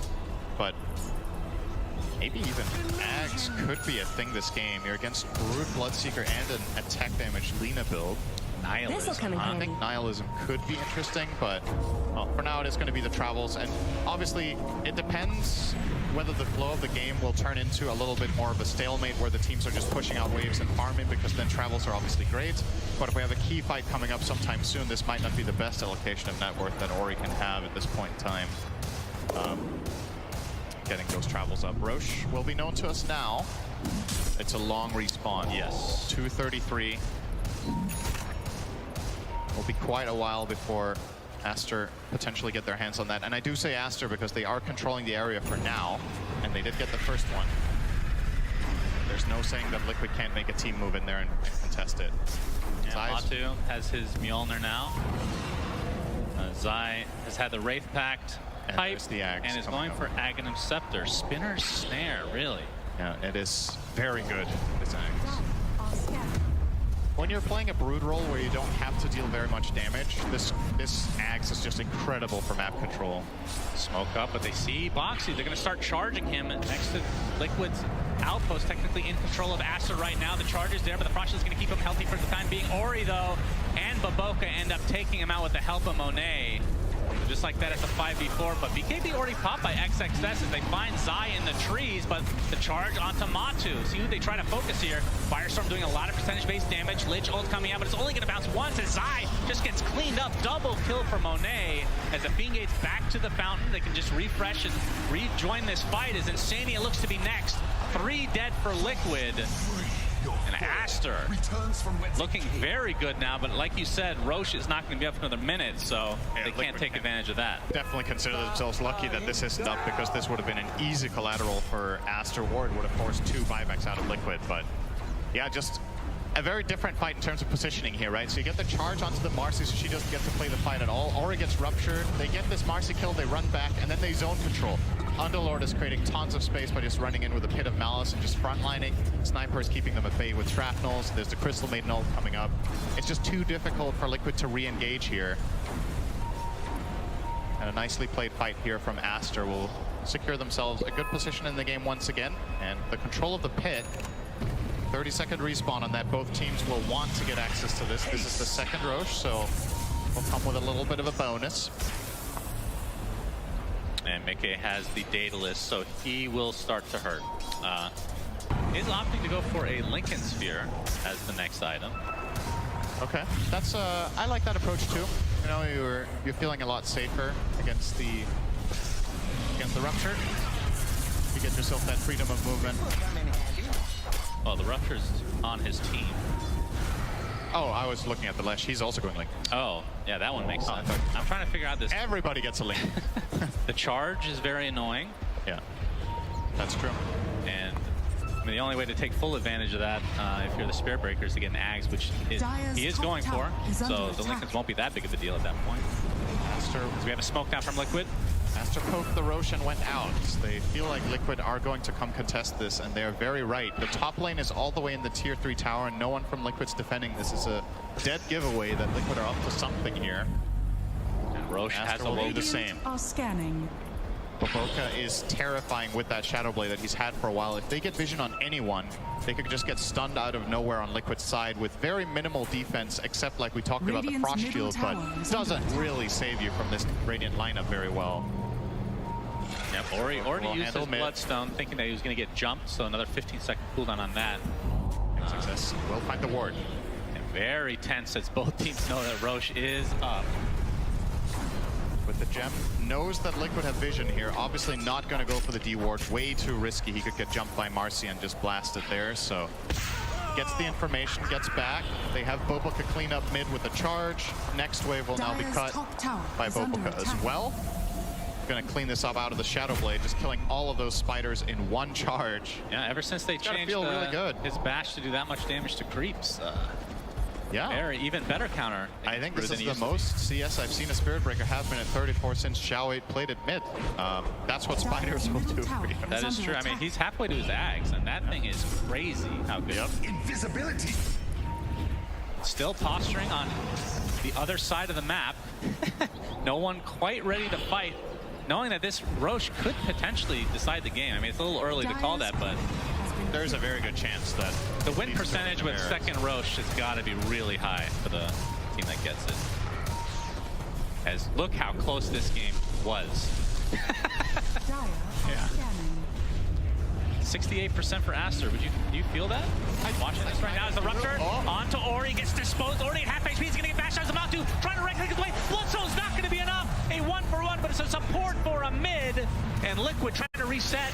Now that Boxy is on relatively low HP, disposed onto Matu with the rebound movement speed buff as well. They're able to reset completely. And the buyback from Insania, a 5v4 situation effectively here. Lesh has buyback too, but no BKB ready, so if he connects, he has to be careful. The trade-off here, of course, Liquid using 2 of theirs, Marcy and Bloodseeker with a minute cooldown, and Aster are actually confident that this is enough for them to contest the pit.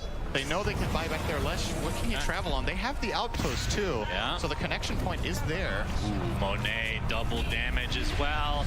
McKay inside, the Pit of Malice gets Force Staff to safety, but they're gonna find a Space Cow first. Laguna Blade onto XXS. A nice Chain Frost bouncing as XXS still has the BKB activated. Siamese Cat looks to be next on the list, but double buybacks now from Aster, and they can reconnect relatively quickly, especially once to put a Fiend's Gate there. Still 5v5, but that is several buybacks from Aster. But like you said, the BKB is very important for Liquid. The charge on to Mickey, but the Frost Shield's going to get a lot of his physical damage. Boxy's going to be dead, trying to help his teammate, and Mickey pops the BKB, trying to get the dieback onto Ori. He's at half HP, but the Bloodstone healing up to a high degree, but it's not going to be enough. Ori diebacks, and Monet stuck in. So what is it? He's just stuck there, trying to right-click his way out of this. Getting some lifesteal now, but Zai, is he be able to take him out in the end? It's going to be close. Monet is still lifestealing, despite just standing still for the last 30 seconds.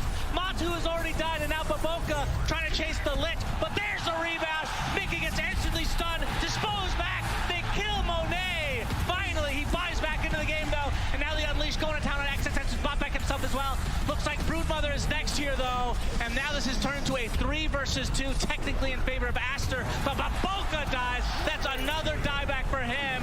Boxy keeping away. He is successful. 6K lead for Liquid. What the hell was that fight? It's actually completely insane. If Aster do end up claiming this, I guess they're somewhat okay with what they had to throw for that. They spent, how many buybacks was that? I kind of lost the overview. A lot. I mean, this isn't even accurate. 4 buybacks, I believe, from Aster used in this situation. Obviously, they had to buy back Ori in the beginning, so again, Ori really not progressing too much. They want to go. They have the rebound available. Roche is relatively low. The Frost Shield is there, but a nice pit of Malice. Gonna root that. But Boxy gets into the pit. He gets to dispose of. Who gets the Roche is the question. Nobody wants to kill it. And finally, Monet, he snatches the Aegis. So technically, Liquid get the kill. Not sure who got the shard on top of that, but either way, Aster is happy with this exchange. Looks like Boxy, did he actually take the shard? Boxy grabbed it, and in a fit of panic, he used it instantly. I don't think. Oh no! I don't think that's the best shard they could have used there. Maybe. What are the other options? Brood or Lina? Yeah, maybe it's actually. Yeah, the best it might be fine. Actually. Now they have a save that they haven't had before. They can obviously rebound the target away. Okay, not able to hit the LSA there, but. Wow. I mean, honestly, the craziest thing about the team fight that we just saw was how long Monet stayed alive, right? It's because he's getting Crimson guarded by the Underlord, so the spiders do 0 damage. Zai has a 0 damage item build, so he's basically tickling him. And Monet was just using Mask of Madness, standing still and pressing A-click on the ground. I've never seen a sniper stand still for that amount of time. It's gonna have some more action, it looks like, potentially. Rupture. But Zai is kind of stuck. He's going to get charged at it. XXX is taking the brunt of the damage from Matu. He's going to get bashed up, but will be able to get the Fiend's Gate out in time. As Liquid just don't have the damage right now, but Zai, he gets charged in on, into the Nether Strike and into the right clicks of Monet. And now with the assault onto XXS, he's going to add insult to injury, and this push will be even faster for Aster. No pun, I mean, that was a rhyme. Intended. Tier 2 tower looks to be done. How much more can they get? Still 3.5 minutes on the Aegis. 50 seconds on Brood as well. Yep. And Zaya does not have buyback gold. They do not know this for a fact, but they might have a feeling based on the Aghanim Scepter being purchased that he cannot reconnect to this fight. Still, you have to be a little bit careful about this high ground push. Marcy is very terrifying on defense, and as we've already established, Boxy with the dagger doesn't even need to rebound in. He can blink in and dispose and rebound out to maybe force a BKB. Can obviously also rebound in and dispose him, then blink out if he's fast enough. If he takes any damage, that is not happening. He can rebound his teammates. He can also do that. He could rebound Mickey in and lose the game. That is another option he has. We have seen it during the DPC. We have seen the Marcy Shard win games and lose games. Come on, Boxy. Habibi! I'm keeping over. I can't get it. I mean, whatever happens, this fight will do a good for us, I think. Yeah, buyback sniper. And Sania counting the buybacks there. Yeah. Wonder if he counted all of them and wrote down all the times. That would be very impressive. That would be inhuman, as a matter of fact. Indeed. It's nice to have a human calculator on your team, as I'm sure you can attest to. Yep, I have that every game. Well, 2 minutes still on the Aegis for Aster. But Liquid, in terms of net worth, have the very slight lead right now. An incredibly close game. DD is bottled for Monet, and I'm sure that they're going to want to use it here to at least get a tier 3, if not, try to get a barracks. That bottom lane is very, very open. Minute 50. I don't know how much is left on the bottle. When did he pick that up? So if he picked it up around 40, it might have been sitting there for a little bit, but should have enough time to maybe connect on a wave. Spinner snares are starting to make life difficult for Aster. Very annoying. Techies was deleted, but I actually think lives on in Brood. I was saying this is kind of the new old Techies, Spinner snare. It is incredibly annoying to play against. Don't underestimate how much the mental means, but well, no snares bottom just yet. Monet pumps the DD. Will force out the glyph. They will get another glyph after this tower falls, mind you, with the changes. So Liquid do have another round of defense with the barracks. Tier 3 finally down. Yeah, Monet's attack speed is nothing to scoff at. He's got a lot of attack speed items. They have the AC on the Underlord, Mask of Madness activation. Yeah, it's looking pretty good for Aster. This is a big moment now. Liquid will try to find perhaps an angle just pushing out mid for now. Do they even have any smokes left? They do not. Yeah, they do. They have one on box. So if Liquid do want to challenge something here, they can, but it's a very, very difficult position to access yourself into. You keep scouting them with spinner snare, though. Oh, Monet, well, we can't flip another one. No, XXS, however. They'll find another spinner snare. I'm sure he's having a great time there.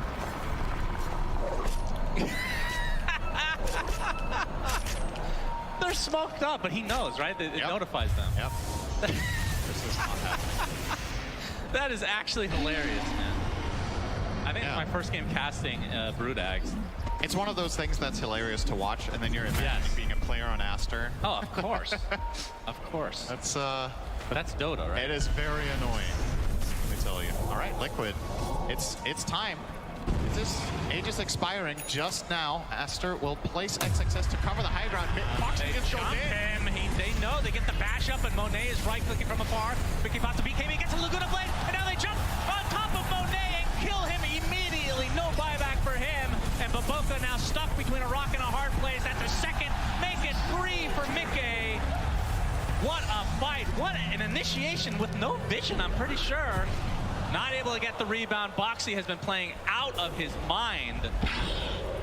And now down the mid lane, Liquid goes with a 7K lead, knowing that a lot of these buybacks will not be available. Only the Underlord at the moment.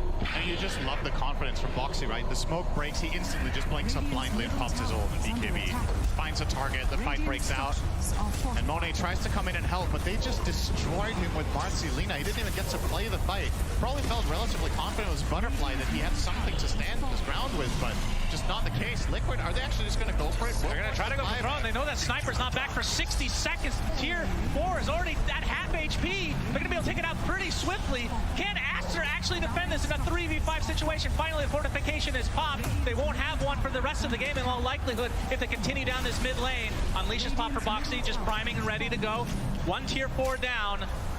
Will Liquid continue on here? 33 seconds on Monet. Crimson Guard trying to mitigate a little bit of damage here, but there's the initiation on X.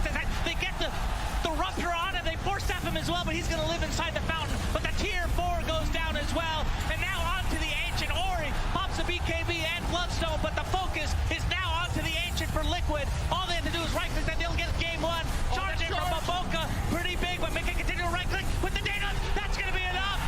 Liquid take game 1.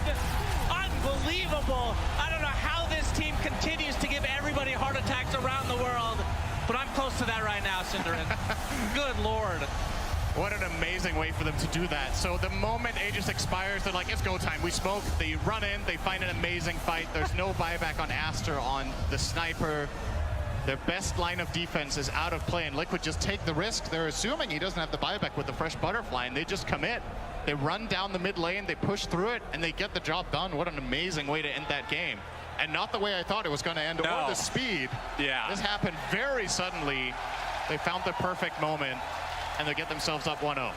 Absolutely unreal game. And if you're Aster, obviously we talked about they 2-0'd Liquid in the upper bracket. They face them now, and this is a team, this is a different Liquid team than we saw in the upper bracket. I mean, they were upper bracket, sure, but their momentum, despite this break, is just ridiculous. This is like Team Spirit, not to pat myself on the back, Team DC from TI6. Like, a lot of these memories are coming back to me, Sinner, and this team is pretty fearsome, to be sure. Let's go to the studio and see what they have to say. Don't listen to Sinner anymore. Thank you for that. Indeed, I know that a lot of people were wondering, like, 5-day break, that momentum, it might be gone. No, it's not. No, it's not. Team Liquid take game 1 here against Aster, so they are one step away from getting to that final day of the International 11. I'm joined by Jenkins, Lacoste, and Effie. Effie, this game, where do you want to start breaking it down? Because it was such a close game till the very end when we saw Monet die without buyback. I mean, that was a great game, just as we expect from Liquid, but I guess I just want to start from the draft, because I think that they did something really cool conceptually that game, which was they countered the Leshrac. that they gave to Ori, which is one of his best heroes, with the same timing, the 15-minute pipe timing on the Broodmother versus the 15-minute timing of the Blitzen on the Leshrac. And it felt like every time Ori was taking these fights, he just was not healing. And the BKB from Lina came in so early as well. So I think if you just break it down to basics like that, they had a lot of really cool ideas that they obviously prepared for. How does this keep happening? Every single time Team Liquid plays, it's just pure chaos, pretty much. You know, ever since like their days in Alliance, some of these players, like that they're not going to be able to close out the game. Something weird's going to happen. Like they're serious against Thunder Awaken. Yeah. Brood coming through the portal of the Underlord. Yeah, Zai's like, yeah, I got to check it out to see what's in this door. And yeah, he joins, but most of the time he was at the bottom, just chilling, farming his items, something that Effie did mention. This was brutal. Like this fight right here, people life-stealing from both of the Wraith packs, having the life-steal from the sidekick, Paladin and Sword as well. I think Boxy is having the time of his life. Like this is extremely good performance. This might even be, you know, Boxy Tusk really up there, but Boxy on Marcy completely that different. TP was insane. Yeah, so many times clutch plays coming out from him. It's like a redemption arc for him, I feel like, because you know, when Liquid lost Taiga, I think a lot of people were thinking, you know, Taiga, for this guy, he's an offlaner. He's coming in and taking Taiga's role, you know, fan favorite going over to OG, but it's like he has absolutely proven himself over the year. I think we were pleasantly surprised casting him in throughout the EU DPC, but this isn't just like a pleasant surprise from him. This is fucking insane. He's legitimately carrying his team. That last game was entirely on his shoulders. The blink up onto the high ground, the BKB TP out that we saw, he was not only initiating every single fight, his 2 cores were dead, and he was carrying it. He was doing the damage. This guy's a 4 position, not the carry. No, he's definitely insane on that role, as you say. And someone who's also insane, a little bit, is Sir Slack, who's in the crowd.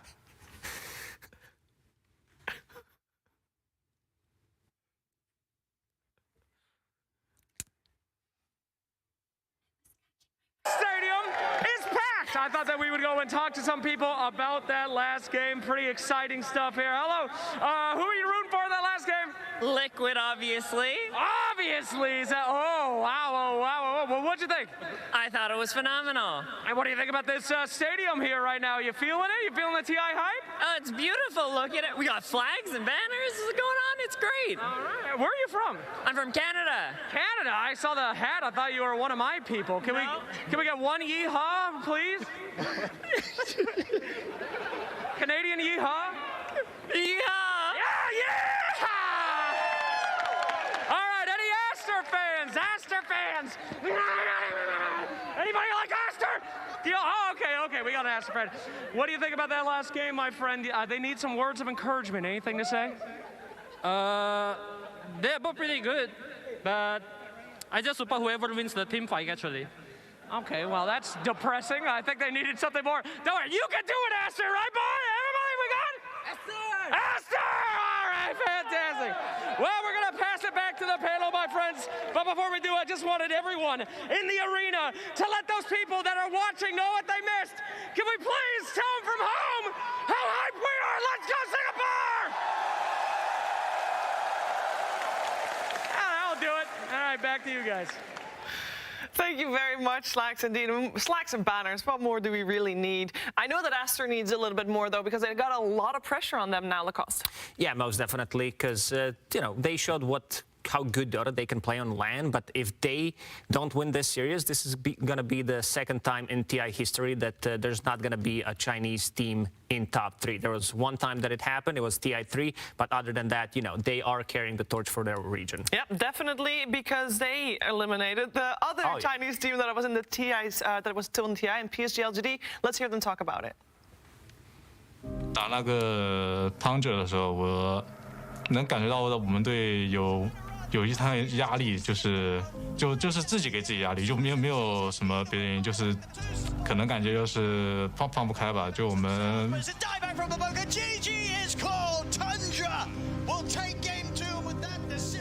我觉得兰姆他就是，然后输给汤角之后，他还跟我们说了，是我们打的太没有那个进攻性了，就是打得太怂了。然后我们总结过了，就就改天就打败老干爹嘛，就感觉老干爹一直是我们就是在中国赛区最大的竞争对手，然后之前也很多比赛被他们什么3比0、2比0，然后就各种被他们就是被他们干嘛，然后。Minute 22, Gabe and Gabe Radiant, 88% chance of winning. Damage is good enough to actually get beautiful rolls coming out from XXS. They take him out 2-0 to start this fight. He's A-OK as Ori. He's going to get the instant kill onto Nothing to Say, who does not have buyback. And now they're going to turn this around onto the Primal Beast. This looks like the beginning of the end of game number 1 as Aster has come back with a vengeance. He's going to get the double spear with the shard. Triple kill on Ori. Nothing to Say is dead. Will he get the Sunder? No. 4 dead for PSG LGD as GG's come out. Aster eliminate LGD from TI11. How did it feel knocking out LGD? What was it like? 打完之后感觉又是挺可惜的感觉，就有face spin什么的，还蛮可惜的感觉。这次到了 TI， 肯定还是想往更高的名次冲刺，想把以前的那些输掉的比赛都赢回来。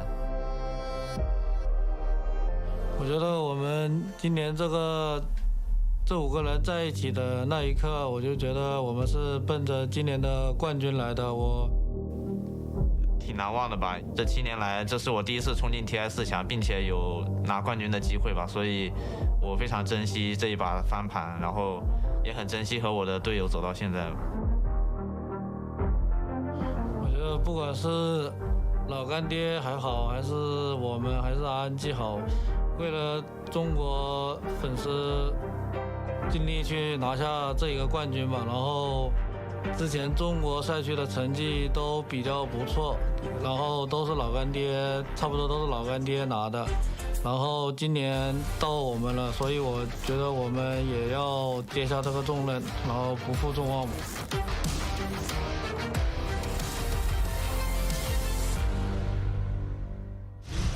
Now that for sure is a lot of responsibility to carry on your shoulders, but if there's one coach that can propel you to do that, it is Alanam, because he's been at every international apart from one. He only missed TI7. This is his 10th international, his first as a coach, and he knows what you need as a player, I think, Jenkins, in order to make sure that you can focus on your game most of all. Oh yeah, for sure. He's been one of the most experienced people at this TI at the start and at the end, which it is funny that for this TI, a lot of the newcomers, the new blood, we're actually losing them. We're down 20%. In terms of new blood versus old blood. It turns out experience is reigning supreme here, at least in the main stage of TI. Yeah, Aster still has also a first-timer, Effie. Yeah, in Siamese Cat. Interestingly enough, we found out today that he's the oldest player on Aster, but he is the newest to competitive play, which I thought was really cool because he's kind of like Aster's troublemaker in that he's always starting fights in pubs in China and coming up with memes. But I really like that you guys brought up the experience factor because that really feels like it was what Aster was lacking. Last year, they had really great results within China, but not internationally. But this year, they brought in Ori, who has so much competitive experience, and it really felt like that was the piece of the puzzle and they needed, just some in-game shot caller, someone to play around, someone who knows their stuff. And if you combine that with Lanham, who we've already talked about has so much TI experience, you can really see the effect of it on this team. You can indeed. Fun fact about Pichu, or Siamese Cat, is that he wants to open a pet shop. He wasn't playing professional Dota 2, but he is playing professional Dota 2. A cat shop specifically, by the way, what's in the name? And he is playing Dota 2. He's walking to the stage right now. We got Team Liquid and Aster for the second game of this best of 3. They'll be taking their places. The pressure is on. The crowd is there to give them more energy, though, to propel through for sure as they are taking their seats. Now, one thing we've been talking about Aster, and we can continue talking about Aster, but isn't it also a lot of fun to hear players talk about players or teams talk about teams? For example, to hear Team Liquid talking about Team Aster. I think Aster They're individually, they're very, very strong. A lot of the Chinese teams tend to have like a very good idea of like cohesion, and they play together very well, and they understand like how to ebb and flow around the map. Like when someone's being aggressive on one side, the other side is defensive, and they play this kind of map very, very well. I think their individual strengths, along with like, I'm sure Lanen brings a lot to the table because the cohesion and their overall strategies is also very solid. In a lot of games, you can see they get severely outfarmed, but it doesn't matter because they just construct this five-man ball that eventually will win the game. You know, no matter how much you outfarm them, they will win the game. It's their style, and it works well for them, and we're gonna try to counter that. Well, and they did already in that first game. 7 years, Lacoste. Yeah, I mean, 7 years. Some people have not been playing Dota for that long that are in this tournament, which is, you know, pretty impressive. Sticking together, the chemistry is out there, and they're on to something. I mean, Monet did talk about, you know, I'm going to quote him, with the 5-day break, it feels like everyone's caught on a cliffhanger. It's a lot of time to think about what you're gonna do, and I kind of liked what they had in this game, number one, with the Spirit Breaker and the Underlord, because you can have like a bit more of a global presence, and also Underlord against the Bloodseeker, where you can use the portal reset, going back to Fountain while you're ruptured, and then come back in. So you know that they're theory crafted quite a lot. We could see this in game one, but they might need to bang out something even stronger. But to talk about the other side of the coin, I think Liquid prepared for this match so well. I was genuinely so impressed. I did manage to talk about it a little bit, but they gave away Aster's comfort heroes. They gave away the 2 heroes that they lost to in the upper bracket, right? They lost to Aster's Lesh and their Sniper in that game 1, and they just comfortably gave it away with ideas of their own. And I thought that Broodmother into the Lesh was very innovative, because typically you don't really think about them as a timing versus timing hero, but that's actually what it turned out to be. And of course, Boxy, who lost on the Marcy twice to Aster, just came out swinging, right? He had a great upper bracket performance, but this one topped even that. So I feel like Liquid, their momentum didn't stop. The 5-day break did not hurt them like a lot of fans were worried that it would do. It actually seems to have benefited them. And you can really see the impact of the 3 coaches in Liquid now in this 5-day break. They really upped their analysis. And going back to Aster, I don't feel like what they prepared is something that they want to go back on. I think they can feel pretty good about that game, especially Baboka on the Spirit Breaker. He was, I think, some clutch stuff. Yeah, the same way that we're talking about Boxy playing Marcy, if Aster had won, we'd be saying almost the exact same stuff about Baboka. Like, the 4 positions both carried so hard in both of these games. So I feel like the game just came down. It was very close for the entire thing. It was back and forth either way, and it came down to like 1 or 2 like clutch fights right at the end. I think Aster can repeat the same thing, maybe with a little bit of a tweak, and they can feel good about their preparation. I mean, after the game, it's easy to say, oh, they should have done this, done that, but I don't mind. Like, I think Aster played well. They did. Shot calling, went to use the buybacks. This is where the game kind of went towards Liquid's way, because they used 4 buybacks, and they didn't get too much out of it. They got Aegis. Boxy did steal Shard, and it's a mean shot. You know, he also consumed it. Okay, guys, it is time. We're going to head into that second game of Liquid versus Aster. Let's head over to some experts for the draft. Team Liquid. Team Liquid versus Team Aster. Game 2.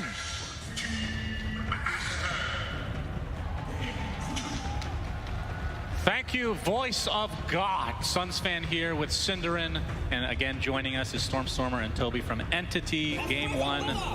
What did you guys think? Exciting match. Great to kick off, I think. A lot of action in early and mid game, a lot of fighting. I think you could see the nerfs a bit as well. Like, people tend to go for a bit more risky plays and stuff, but I mean, that's what the stage makes you do. So pretty enjoyable, pretty back and forth game, enjoyable to watch. Feels like having a player like Boxy who's not afraid to take risks is so powerful when you're in this game state, and he was on the Marcy, which he will not be this time, because it will be on Aster. I think we unanimously agreed that it felt like Boxy probably the MVP of that last game. Yeah. Just tons of playmaking, a lot of confidence, just really landing stun after stun. When his smoke breaks, he's just blinking in, setting things up for his team, giving vision. This time around, though, has to find another solution. Yep. Draft's looking pretty similar again. I guess the only new hero is the Tusk. Oh, there's a Primal Beast. Oh, you're right. Yeah, Primal's in the pool. You're right. So you talk about how Marcy own, and these are fast picks, by the way. These teams know exactly what's going on. But Boxy's Tusk has been pretty disgusting as well. Like he's played like 3 or 4 heroes like S tier. Yep. For sure. Do you like it as a counter 4 matchup against Marcy? Is Tusk one of the better ones, or do you not really mind? I think Boxy just went down his list and took the second hero after Marcy. That's honestly how it goes sometimes. Right. Yeah, it will be interesting. I mean, one of the very crazy things is the 8 sniper on Aster. It seems like they have very high confidence pick. Like they rate it super highly. There's not a Lina this time, and sniper is usually a Lina counter, so they just like it no matter what. Bans are also looking pretty similar. It looks like Liquid is going the list down again. They banned the Mars second stage as well last time. Yep. Don't remember what else they banned. I think Naga, but that was for the Brood, so they might not opt to that. Yes, they banned Mars, Naga, and Pango. I do think the Pango will go. Yeah, it will. So, yeah, it's. I feel like when you're targeting XXS in second phase bans, these would be my 2 go-to ones. A potential honorable mention to Brewmaster. I don't know if. I guess Brew's a pretty good hero against Lesh, right? I've seen some teams use it as a counter pick. Just, Lesh hits this amazing timing with Bloodstone. You just cyclone him and fight someone else. So it might be worth a ban here for Liquid as well. I think it's also one of XXX's top tier heroes, and they're gonna have to pick 16, 17. They don't know what they're going up against. And I think Aster is one of the teams that might pick it up if it's not getting banned in second stage. If you think it's good, Toby. There's a Visage for him. He plays Visage? Yeah. Yeah. Okay. So that is it as well. Yeah, Visage an old school Lash rank counter as well. Still in the pool. Thinking hard about this lone druid ban on Aster. True, actually. yeah. So still, like, once again, you're playing against Liquid, you're playing against Marty, you're thinking, do you ban that lone druid or do you not? Paper, it's bad against those heroes. Getting rid of the Lich. This time around, I guess Aster, especially with this opening, are more countered by Frost Shield, and Insania did have a pretty meaningful impact in that last game with some Chain Frosts too. However, would you say Lich is like, I guess the Frost Shield component against snipers, just straight right click is nice, but he's never really going to be in position for Chain Frost. He's never going to be in range for the, and he's one of the heroes that can kill the Spire if Lich goes for that. Kind of a hybrid mix. I think the Frost Shield would have been good against both Sniper and Marcy. Yeah. Like it would have just countered them too hard with the Lash. Also, the Brew ban coming out last from Liquid, I think that's very smart. As I said, like XXS really loves this hero and would have been a decent answer to the Lash rack. The main coming out is no surprise, honestly. Maybe it's a surprise it didn't get banned. It's one of those heroes that Insania just loves to play. It's another Frost hero and a stronger lane. Surprised it didn't get banned, I guess. Yeah, they're more afraid of Lich than Serum. Yeah. But I think it makes sense against Marcy and Sniper with the Lich, no? Like, I guess. With the Frost Shield.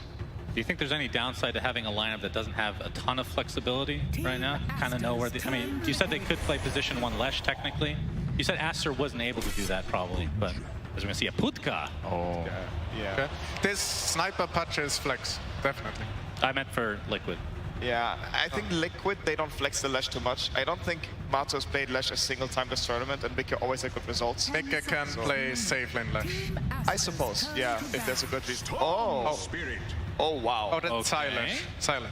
They really want a solution for the Sniper in their lineup here with that backline jump. This is really interesting. So I believe it was Liquid against Thunder Awaken, where Thunder were picking Pudge into Lesh, and he is just insane against this hero. You pop Flesh Heap, you take basically no damage from Edict, you take almost no damage from Pulse Nova if you have any sort of magic resist on top of it.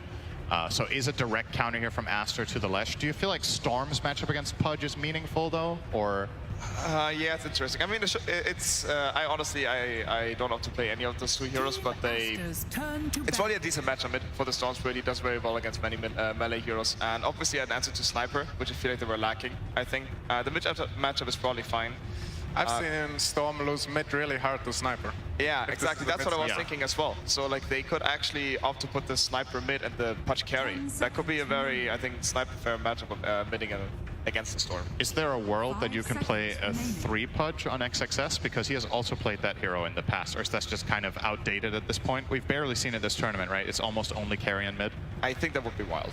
I think that would be a bit like crazy, especially because Monet and Ori are just insanely confident on it. Yeah. And I picture XXS as sort of the team fight hero player, like the Panda that can ban out the Pango, the Mars. They even banning like more and more the Tide. I think they want some AoE control on this last pick on Aster possibly. Liquid, by being second pick, will have the ultimate last pick of the draft. You guys need to pick a hero for XXS now. What's it going to be? Like, you don't know your carry matchup, so I'm assuming you're trying to pick an offlaner that initiates for your team and maybe has a solution for Storm to an extent, or Sanking? No. No. You don't want to get counterpicked by Matu and playing his Sanking. Yeah, so... Casual Visage. Visage? Okay. 10 seconds remaining. Any melee strength hero. Yeah, Visage is pretty decent in this game. I guess Aster's teamfight would then not look that good. I'm still curious if Liquid is thinking about putting the Lash Strike possibly on Matu, but I think it's almost 99% on Zai. He shot him multiple times. I like Dawnbreaker against CM. Oh, Dawnbreaker's still on the pool, Just yeah. killer. Liquid might ban it though. Yeah. Dawn for XXS is definitely an option. He was banned last game as well by Liquid. It's kind of going down the list again. I wonder if there's anything else they have their eyes on as a potential threat that Aster might go for, but yeah, Dawn seems pretty solid. What else is in the pool even? So Brood is out, Enigma is out, Mars, Pango, Brew, Tide. So many threes are banned. And the Visage. The Visage higher. Okay. Right. Toby got it. It feels like Dawn is a nice, like, layer of protection for the sniper later on as well. Like, it could be the difference maker about whether he stays alive or not if he gets jumped by like Storm Tusk. Maybe a Dawn ult can buy some time. You also have the hook obviously to try, and you have the... If it gets really crazy, maybe you can get a dispose off, but most of the time that's going to be tough. So what do you feel now? You like the Visage, right? And now that's not an option for Aster anymore. So yeah. I don't really like Dawn, but it's like the only thing left. Still the best one? Okay. Yeah, this is a tough one, honestly. I'm not sure what else is even still left in the pool, and you have to consider that Liquid has the ultimate last pick against it. I'd say I've seen Lone Druid do pretty well against Dawn in games that I've watched. Not really here at TI. I don't think it's been a common matchup, but just high-ranked pub games, Lone Druid fares well in that lane a lot of the time. Are you thinking about Lone as Aster? You probably are, right? As an option here for Liquid. So is that a concern for Dawn, or is it still just the best choice you have and you just kind of have to deal with it? I think you just have to pick it. There's also the Underlord that he played last game. Yeah. Maybe it's a tough line pick, but it's a decent hit. Omni Knight. Wow. Okay. Okay. Who's a core? Marcy or Omni? Or Jakiro. Or Jakiro. So what's the idea? So this is a Matu hero, right? Lone Druid, you're saying. What do you guys think of Spectre? Good against Sniper, good against like pure damage through Omni Knight's ult. I think they have Pudge problems. They need Pudge is too good against that? Yeah, they need someone They to need damage for Pudge. Yeah, the Lifesteal also not. The Spectre is not really needed because you already have the Storm against the Sniper. You could double counter him, but I'm not sure also how, like, Spectre's a pretty outdated hero. Is there actually even a carry left that counters Pudge on that matchup? Ursa, Bloodseeker, and Lifesteal are the three best. They're all gone. Something like CK can sometimes overpower it, but you're still against Flesh Heap and you're against GA. So it's kind of worry. Yeah, it's not a good CK. You have no dispels whatsoever against Omni in this game. I actually really like this last pick from Aster, given that they don't have ultimate last pick. I think it puts a lot of pressure on Liquid to find a perfect hero that might not exist. Morphling is the perfect hero, but Matu doesn't play it. Matu plays Morph? No? Maybe he hasn't played it this tournament. He definitely plays it. I guess. I mean, there's always like, it depends what you practice the last couple of months and how confident you're on it. So, in any case, is this an offlane Omni, you think? Or XXS Marcy? That's actually like still not obvious. Oh, that's true. Yeah, it doesn't necessarily. What if it's an Ori Sounds Sniper like and offlane Omni. Carry Marcy with Omni support? That's also an option. All right, looks like Probably they've not made their selection. They're going to wait till the last second. The whole gyro meme, I believe, is what Blitz said. Just to make Insania sweat a bit. And the Morph. Okay. Nice call, Toby. Toby proven. Well, you said it was the best pick, but you also said he wasn't playing it. So you get 1 point out of 2. Matu was laughing, so I think he he's understood. like, it's perfect pick, like, but I don't like hero, guys. Toby on the case predicting every hero. All right, so whose draft do you guys like? So it's a 5 Omni for P2. Offlane Marcy. Offlane Marcy XXS. Ori mid Pudge. Ori mid Pudge, exactly. I like Liquid's draft, honestly. It's confidence coming out from this Morphling pick. I think it's a very good Morphling game. Also, Zai has done wonderful things on the Slash, Boxy Tusk. Curious to see how this mid matchup will go in the end. The Storm against Pudge, but I think Liquid's draft is... I like Liquid's draft as well. It's pretty damn good with this Morphling last pick. I think they got them. How do you think Marcy Sniper fares against Lesh Tusk? I feel like that might be the lane to watch here. Is that clearly favored for either team? assuming it's, or sorry, I said Marcy's sniper, sorry, Sniper Omni. Do they have the tools necessary to lane? Sniper Omni should do very well in this lane, I think. Okay. Unless they get outplayed. And Marcy in any lane will do well, right? Yeah. I think that's what we learned at this tournament. Yeah, I mean, this hero is still bonkers, I guess. XXX can also do good things. Jakiro, by the way. Yeah, so Marcy Jakiro against Morph Maiden probably is going to be a farming lane, largely, right? But the Omni Sniper is definitely an oddball. I guess the Marcy is also like not counted in any way this game, except the Morphe baby. I'm not sure what the lane goes like, but it's a decent Marcy game as well. Oh. So Sir Action Slacks, I believe, is with us here with a nice interview before game number 2. Let's hear what he has to say. Absolutely. I am here with Lanham and Helen. Hello, everybody. Welcome. First question for you. You're up against the big blue team, the big blue meanies here with that draft. Sniper last game, Sniper this game. I know Liquid has not beaten Sniper yet. Is this on purpose? Do you think that's their weakness? 你们对战一支全蓝的队伍，在本次比赛当中 ，Liquid 没有击败过火枪，你们是做了功课针对他们的吗？这个英雄对他们的英雄池有一定的克制作用，Well, this hero kind of counters their hero pool. A standard answer. All right. Let's talk about Omni Knight. Now, we don't see this hero a lot. Coming out here, last chance here. Do you believe in the omniscience? Do you believe that this is the power you need to come back in the series? 其实全能在本次比赛当中并没有选的很多，你对自己的全能有没有信心？信不信他？我不信他，我也不会选出来吧。Why would I pick him if I don't believe in him? Yeah, baby. All right. And I just wanted to give you a moment here with the crowd. Of course, the crowd is cheering for you. They love you. I want you to have your last moment. So take it away. Say whatever you want to say. 现场观众有很多人都替你们打气，有没有什么想跟他们说的？希望兄弟们打气的那个声音再大一点，我在里面听不到，好吧 ？Can you guys cheer louder? Because I can't hear you. Oh, he wants that cheer louder. Can we give him one more before he gets to the game, Singapore? I think that's pretty loud enough. All right, we'll throw it back to our casters. Thanks, Slacks and Lan M, Cinderin with Sunsfan. You're welcome. Hello, Sunsfan. Thank you. Liquid versus Aster, game number 2. And we're going to see a Matu Morph, as we already discussed. We're going to see the Omni Knight support, which is a hero that didn't exist until recently, it feels like. Tell me what this hero offers. Yeah, so Omni usually will, on level 1, skill Hammer of Purity, which is also what he has done here. So it's his trading ability in lane. You just do some damage and effectively trade HP off you. Bring your tangos yourself, and you try to trade with either the enemy support or the enemy offlane or whatever is better. And then later, okay, that's a start from Ori. Yep, the hook looks good. He's all warmed up from game number 1. Yep. Just give me Pudge. This is an elimination game. Give me Pudge. I want to have fun. I will say, to be honest, this has been one of Ori's most impressive heroes to watch this year. After it became relevant as a core hero, he's been one of the standout players on it, so I think Aster will feel confident having him running that. To finish off on the Omni thought, aside from this early laning trading that he does here with Boxy, who's pulling the wave, what Omni is going to offer is a lot of defense. It's one of the most defensive supports in the game. You have a strong heal, you have a Dispel that gives regen, and your ulti, obviously, the full physical block, which Liquid have done a very good job at, with their lineup. They have solutions for Guardian Angel. Okay. Ori. Yeah, he pops the Fairy Fire, so he's going to live as a result. Matu getting pretty low in the bottom lane, and Zai getting low in the top lane. Action in all 3. Seeker in this lane, he would have a million move speed right now, but... talk to me about the mid matchup. So Ori on the Pudge, Mickey on the Storm Spirit.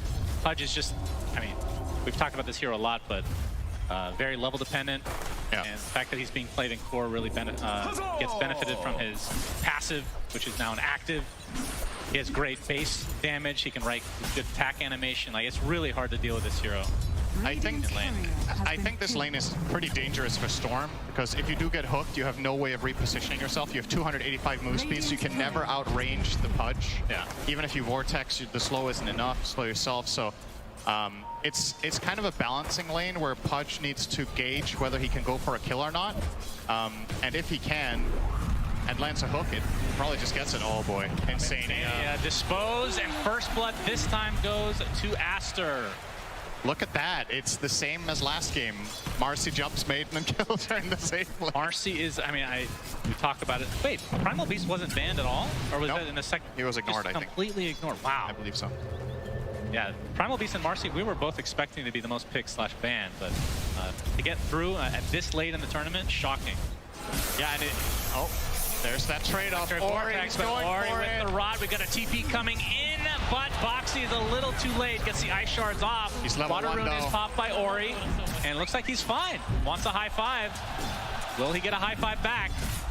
No, Boxy just focusing on CS. Oh, this is concerning for Liquid. Once Ori gets going on this hero, he has the ability to completely take over games. He's gonna now go and get the bounty rune for a refill. Oh, yeah. Also gonna hook the Centaur for some added benefit. Great. Gonna get a Tango, a Heavenly Grace.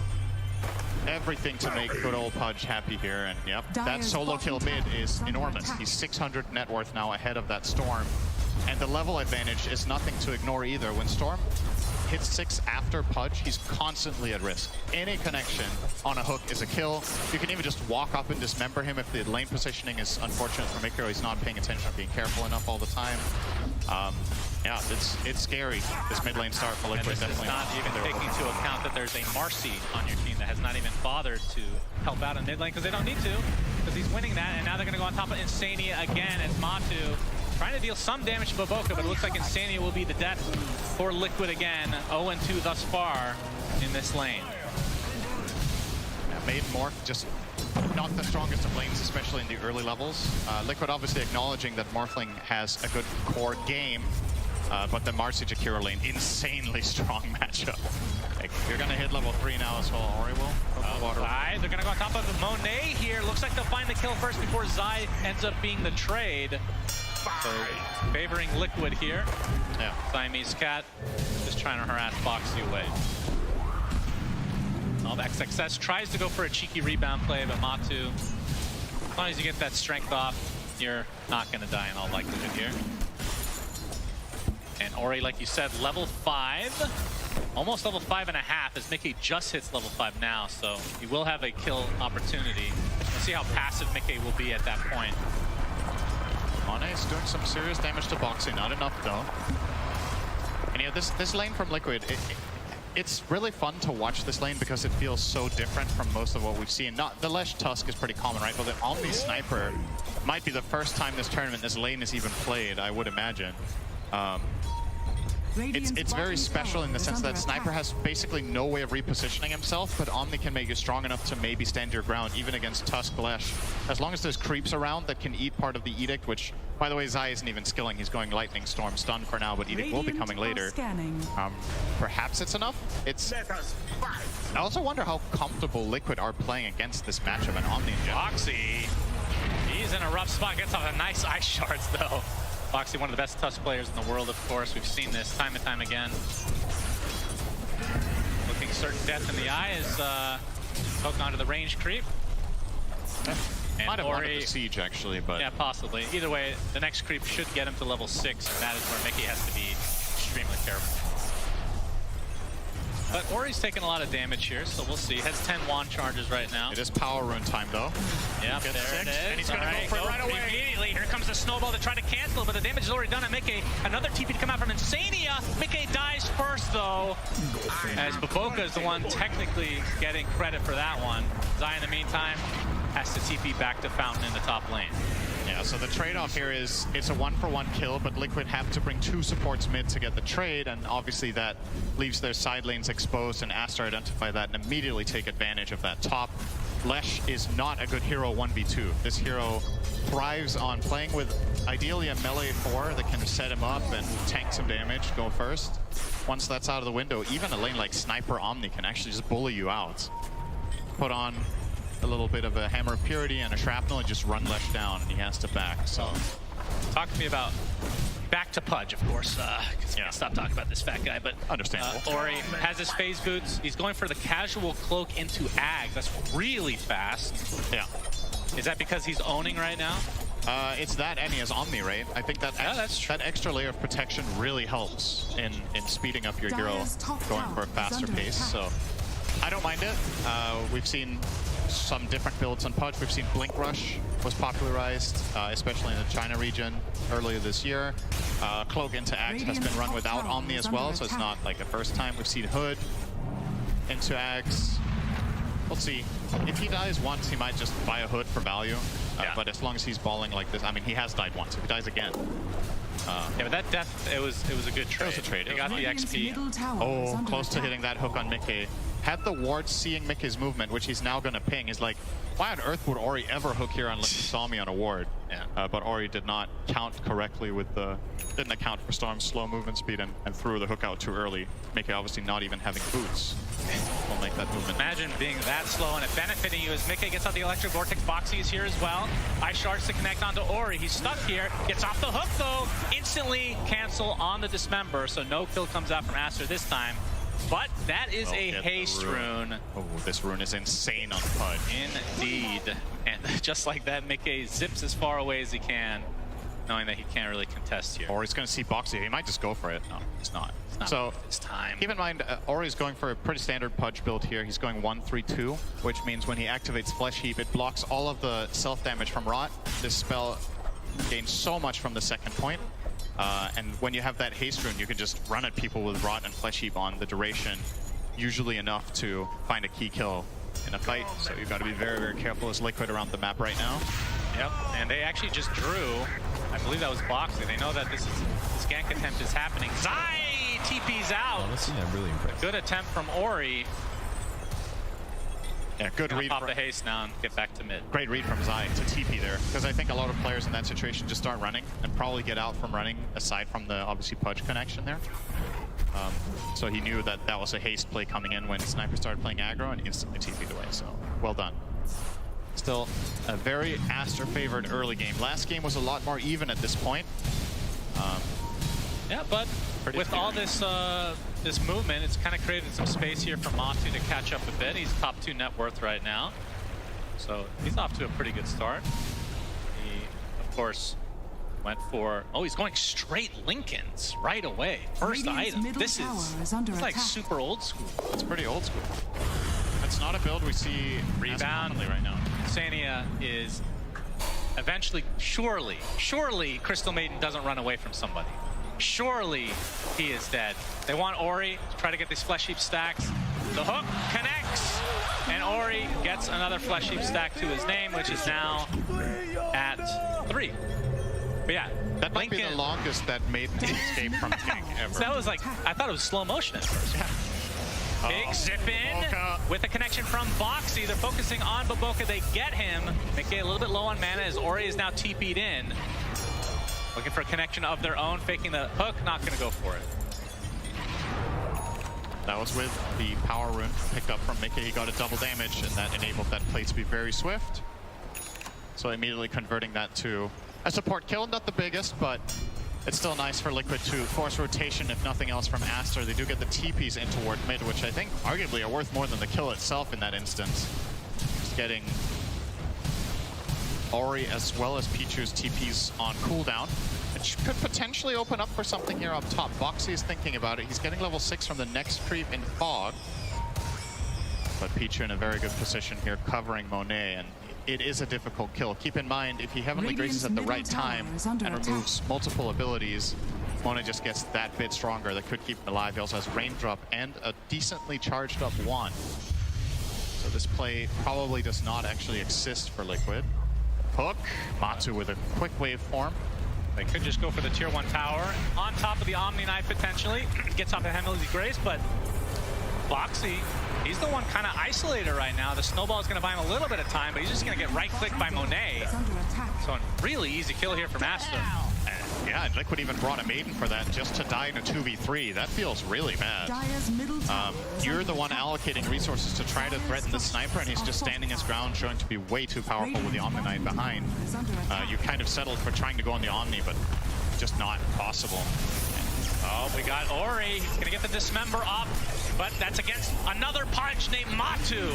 Trying to get off a little bit of damage here, but he's going to get Ice Path inside the Macro Pyre. Hook back into the fray, and down goes Matu. Zip back in, but now the Heavenly Grace comes out as Mickey has to walk away in shame. Aster here in numbers. Not sure if they see Insania, but yeah, he's got no resources left. He's a pig. Oh, this is one way Maiden can escape for a few seconds, but now Hook she's potential. Oh! Crystal Maiden jukes in slow motion, but XXS is here. And again, the longest chase of Insania's life, but he created a little bit of space. I would think it's impossible for him to beat his record from 2 minutes ago, but here we are. He actually kited them for a good half minute there. That, if you're a Maiden, you take that. That feels pretty good, actually. Yeah, for sure. Oh, Splitter the connects, and there's Matu coming in with the waveform. Monet's just going to get right-click down in Oblivion, but Ori is coming into the fray as well. He's going to get stunned right off the bat. It's just a 3v1 against this tanky Pudge. Splitter connects. This is going to be a huge kill for Liquid if they're able to grab him, and it looks like they will. A little bit late on a Heavenly Grace for Siamese Cat. So 2 core kills for Liquid. Yeah, and a tower. That could not have gone any better.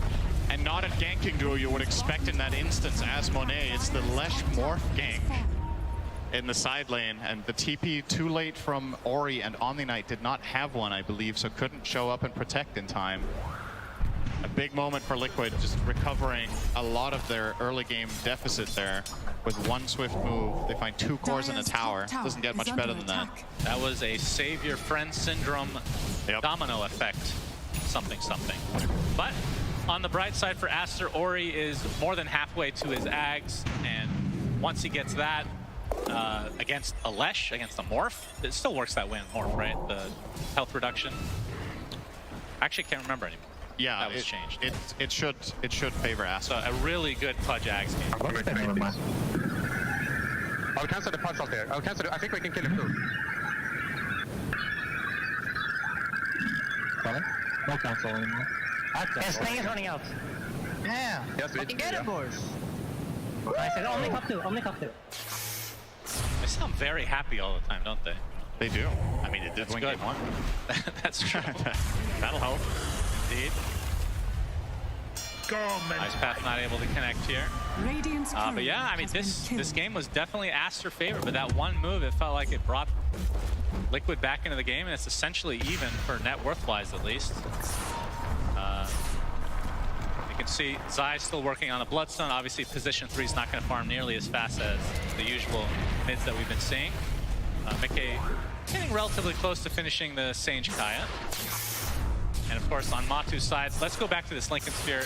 This is like a Dota 1 classic. Literally every game you buy this first item.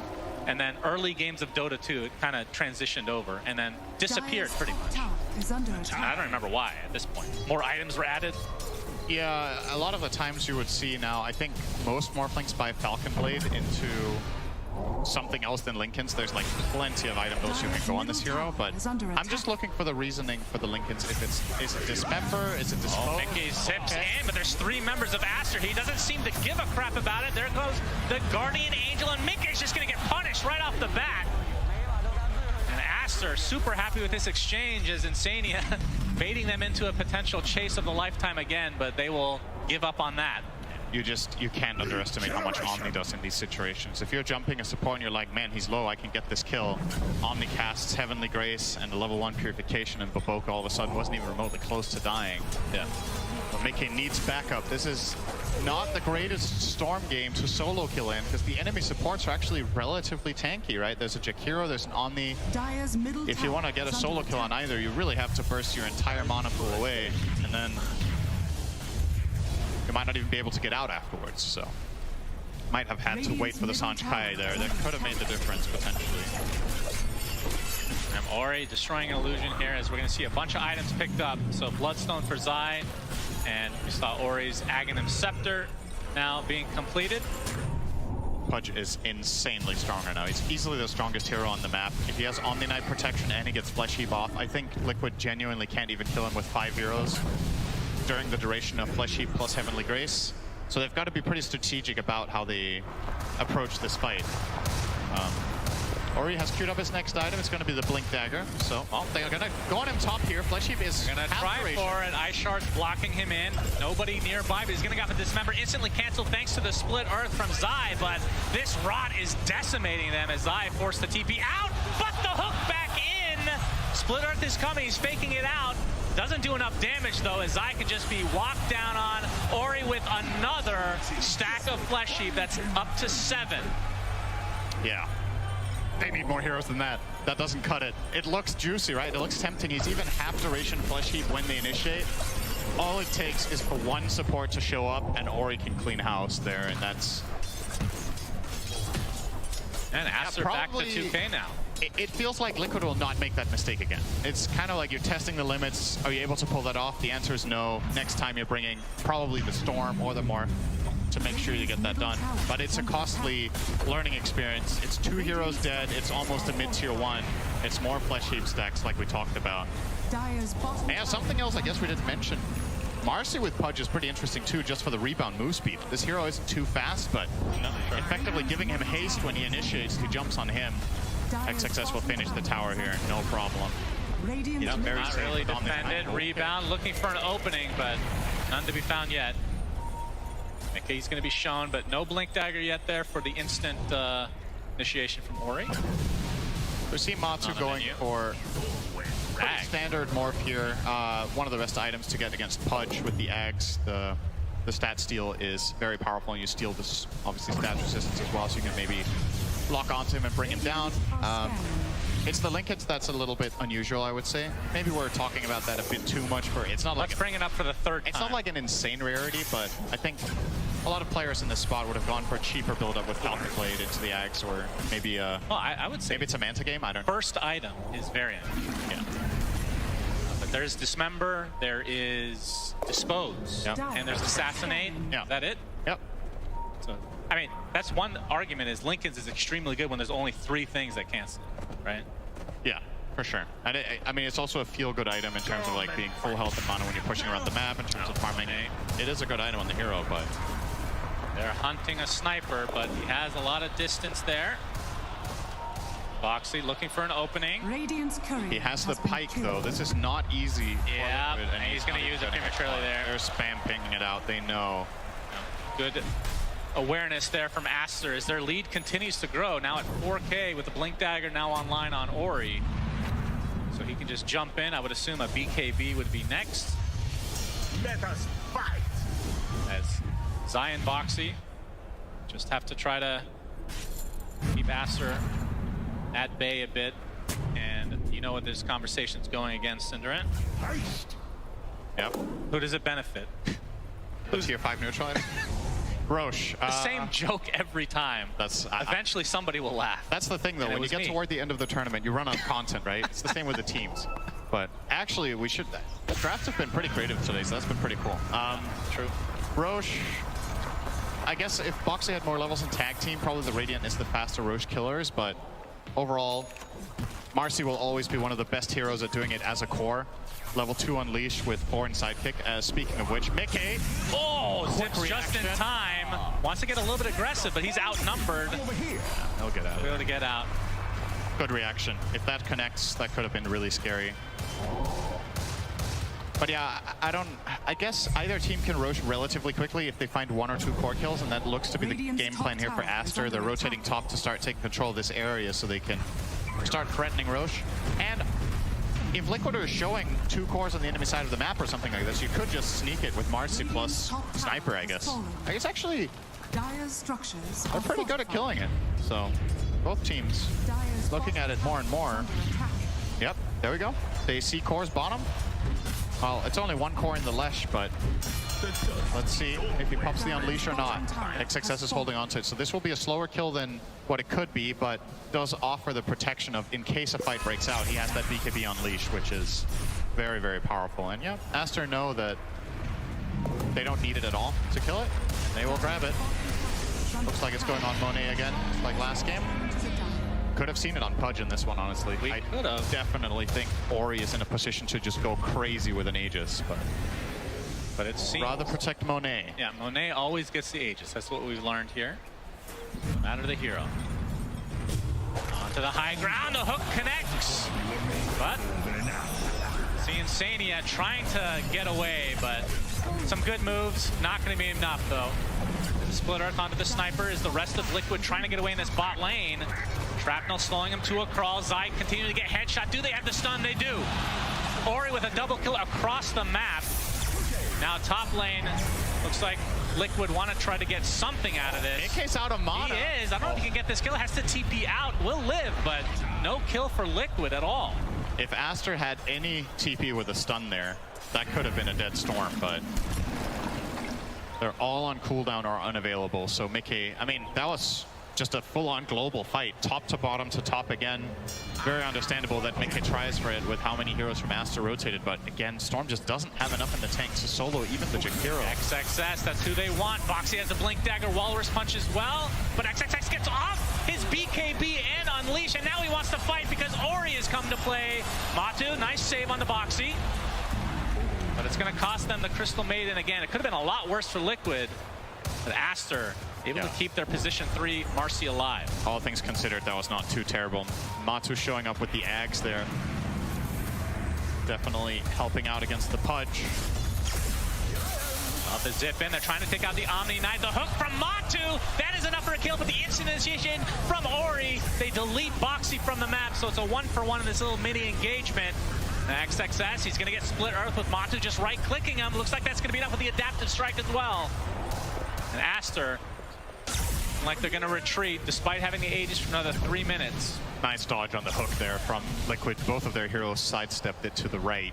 If that connects this fight, it's totally different, but they dodged that Ori play. And also great play call there from Mickey to go for the Omni in this situation. It's not an obvious move that you're able to pull this off, but with the hook connection from Matsu, they get that kill. Sure, the trade-off for the Tusk isn't the best, but it's good enough. When Omni's out of play, suddenly you can access new targets. You know there's no BKB on XXS, and that dodge on the hook, crucial for how this fight plays out. Zai would have been in a very precarious position there, but gets to just run away and reset. Now we joke that Matu doesn't play Morphling, and he's not really, he's playing Pudge, right? That's probably the reason he was laughing. Looking forward to getting that Agnum Scepter and turning into a big, juicy boy. I mean, how much stats does he get from that when he turns into a strength hero? So you steal 20% of their strength, and then he steals 40% status resist because it's a strength hero. Radiant's bottom tower is under attack. It's very meaningful. Dire's top tower is under attack. Still, obviously, part of the equation that Ori does have the Omni Knight. We cannot forget how much that matters in this instance, because even if Morph steals away a lot of Pudge's tank ability, Pudge is there, or Omni's there to return it to him. That's true. Radiant's bottom tower has fallen. It'll be a tower for Aster bottom. Zaya's doing a lot of damage top from the fog. With I mean, kind of what it feels like he needs to do at this point. It's only a 3K lead, though, for Aster, but again, with the Aegis, and now knocking on the high ground on the tier 3 bottom. It's a slightly different vibe to this than the last push they did last game in a similar situation. Just like they're in a stronger spot. Yeah, but Monet continuing to get sidekicks, which he didn't get last game, so we'll definitely expedite the high ground offense. Dire's top tower is under attack. Top lane was being pressured a bit by Mata, actually forced out a fortification from Aster. Boxy there. But Ori, he wants to go in deep. Instant initiation, counter initiation from Liquid. Snowball connects, the zip in by Mickey, pops the BKB as well, but he gets dismembered. He's gonna die inside the BKB. No! Zips away with just a sliver of HP. Now can go heal up in the fountain. Now that the BKBs are down on Aster, but the hook comes out from Ori. Zai gets off the Bloodstone, but it matters not. The rot is too powerful. Now this Rax is under peril. They're still pretty sustainable, Aster, with the Omni Knight. A lot of the time, Storm in situations like this can start finding kills when heroes stick around for too long, but Aster are not phased, they're not worried. They have enough in the tank to keep the heroes safe. You even see the salve here from XXS going to be up to full health again. And it's like nothing happened for Aster. The only thing that's really on cooldown here that matters is the Marcy BKB. Oh, the blink hook, dismember, death for Insania. Aegis is down, but this is gonna be a full set of racks now. Ori has a BKB. I mean, not that they could kill him anyway before that. Yeah. I guess the silver lining here for Liquid is that Mickey survived because of the status resistance and Kai Assange, right? He would have died that's a good point. So, I mean, it's a very thin silver lining. It's like, it could have been worse, but essentially you got basically nothing and lost a full lane. And Aster are gonna start looking to push out the other 2 lanes on the map to keep this pressure. Now, bottom lane's going to be a constant issue that Liquid have to deal with to get pushed out, and that means Aster will look to push out mid first and actually making a rotation toward top, feeling like they could find Mickey up here. This time he will have BKB again. It's been that long. Pichu's taking the outpost. That will be a giveaway to Mickey that they fear. He also has a ward there, keeping him safe. Ori is eyeing a Shiva's as the next item. He is. It's kind of incredible that Matu is higher net worth than him, actually. I just looked and I was like, that's very surprising. Ori has 10 kills. Doesn't feel like it. And like 200 CS. Well, Matu has almost 300. He did go Lincoln, so it's not really a damage build, right? Right. But now he's going Scotty. He's only a point booster away. But I feel like it's going to be one item on top of the Scotty before he's really dishing out damage, like a butterfly or whatever he wants to end up going. Damage. I mean, is there any? No, you're not going to go BKB this game. It's way too defensive on top of the Dire's Lincolns. bottom tower is under attack. Yeah, you probably don't go BKB at least yet. I don't know what the best option he has really is. Can you even go like Daedalus after this? Just really hard commit on the damage part so you have a way of killing Pudge? Because I feel like that's what this game comes down to right now. For Liquid, the problem is they don't kill the heroes they need to kill. Aster's lineup's just way too tanky of a wall, and they're so confident they're going to go up without Aegis. Almost landing the hook there, already trying for a blind one into the tree line. This is a possible fight for Liquid because there's no Aegis this time on Sniper, but if Aster continue to have good formation and very good coverage with wards from the right, it's hard to find that attack angle that Liquid need, and Aster are going to constantly pressure this tower with Liquid Fire, with Shrapnel plus attacks from Sniper. Yeah, they zip on in. They want to get the Omni Knight immediately. Will they get him? He gets 4 steps to safety. There's the Guardian Angel just in time, and Mickey has to buy back after dying right off the bat, and Matu is dead as well. A terrible fight for Liquid as the BKBs have come out from Aster. Now they can just focus down Zai. Another death, another kill from Monet. Ultra kill overall. Ori wants another hook, he gets it! Mickey completely out of mana as Monet trying to finish the job, but able to zip away is Mickey again, but Boxy slow to a crawl and a rampage! Monet just sitting in the back while his fat friend does all the work, and he gets 5 to his name. Just an insane strategy from Aster, but I really think Liquid's idea of jumping the Omni Knight there feels like the only possible way that they can win a fight, and Aster were just quick enough to react. I think it was a defensive dispose from XXS that threw Omni away. He gets Guardian Angel off, and the moment that happens, the fight is actually lost. I think it doesn't matter what Liquid do after that point. They just need to try and disengage and look for a better opportunity, but it's too late. They can't get out. Pudge gets on top of them with a rot. They lose a lot of heroes. Oh, try here. Yeah, Mickey. Oh my god, the damage. Don't underestimate Monet. He's just picked up a Silver Edge. He hits really damn hard now. They do get the melee Rex. Oh, and there's a double damage. And there is a Roshan a minute 20, which neither team knows, obviously. This was the attempt to delete Siamese Cat, but he got off the Guardian Angel, and Liquid just lose the fight after that. There's just way too much damage. Matu can't stand his ground. He's pretty tanky, right? He's got Lincolns, Ag, Scotty, and he turned into Pudge, I think. Didn't matter. It's way too much damage. Got it. This Aster lineup just proving to be formidable so far in the game. And if they... Oh. Okay. Insania. He went scouting. He found them. Yeah, we can see that Roche won't be up for another 45 seconds, so Aster just biding their time. Just want to play disciplined Dota, make sure they don't throw any leads. Here's the tricky part for Liquid, though. If they give away this second Roche, I think the game is effectively lost. But the Roche will spawn before Insania is up. So if Aster are in position at the time it spawns, they could effectively force a 5v4. And even if it's just the Maiden, it's still a pretty crucial thing for Liquid to not have there. It's a Force Staff that's out of play, it's an AoE slow that's out of play. Aster just need to keep scouting it, and if they recognize it, they will be able to grab it for free. And I believe a courier will be sitting in the Roche pit. Never mind. Doesn't work. Doesn't work anymore. But Roche number 2 will try to force them back. I like this. This is another approach, maybe. Maybe you can defend Roche by pushing bottom. force a rotation, but Aster just elect to use the glyph here to maintain roast control, rather than TP back basically any hero that could have defended that tower. Yeah, I think Matu's gonna, maybe they just give up the Aegis and Shard and try to get a Rax themselves. Matu going to town on this tier 3, but it's gonna force the TP out. Under Jakiro actually cancels it. But Matu will still be scared off, and that is the Roche. And now the problem for Liquid is, okay, so it's extremely hard to take this fight that you kind of have to take, so you're going to try to make this split push play, but the only lane you can split is the one that the enemy team has strong creeps in. So Aster just going to force down mid, and the bottom lane will defend itself no problem unless Matu knocks on the front door. He's the only hero that can do anything about it. He's not doing it. Too many heroes missing on Aster, he doesn't feel safe. Monet with the Aegis, he takes the Shard as well, so has the concussive grenade. Even more slippery.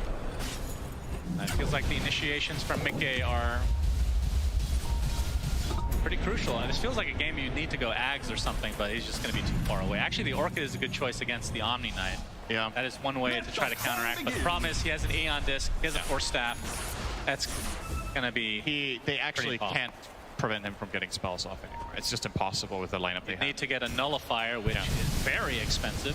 Nobody wants to buy it. They have no Dispel for him at all, and yeah, he just needs to not get chain stunned to death and silence. Just get a Force Staff ulti off and a Heavenly Grace, and he's basically done his job. So yeah, so that play is out of the window now too. Pichu identifying that that is the one play Liquid had based on the previous fight, and he's eliminating that one.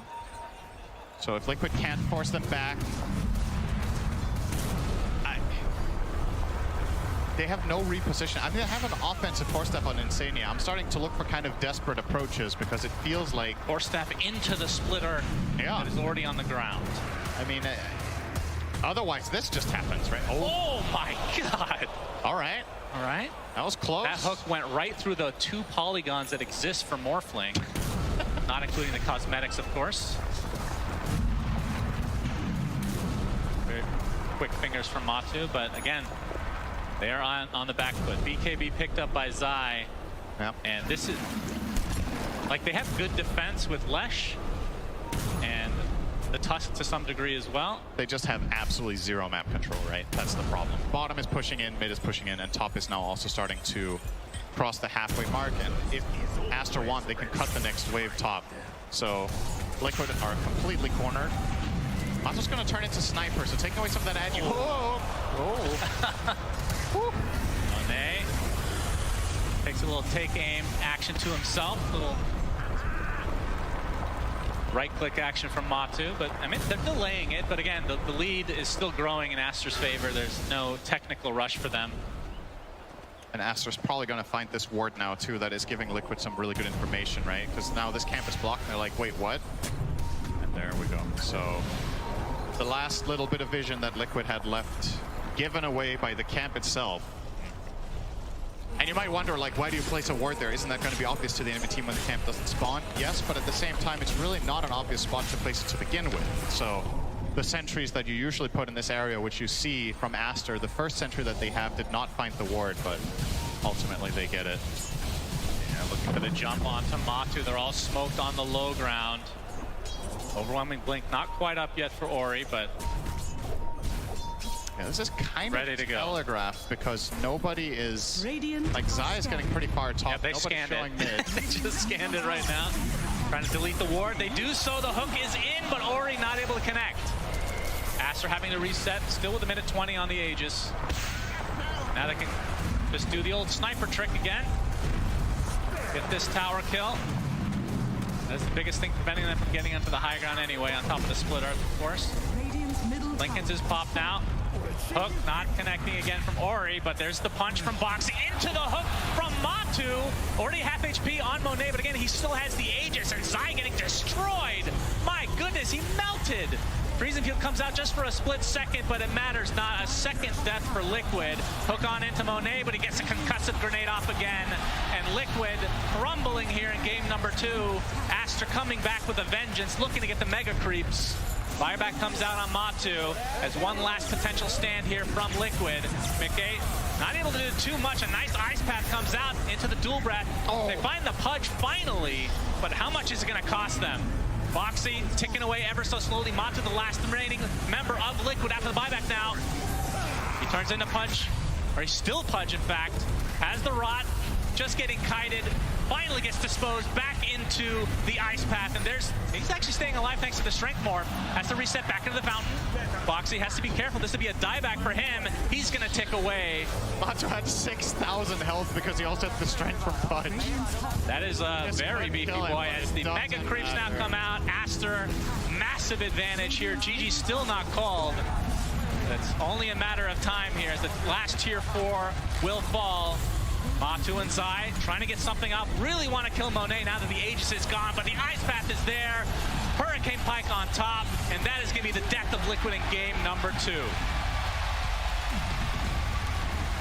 So Aster, they come back really nicely to push this to 3 games.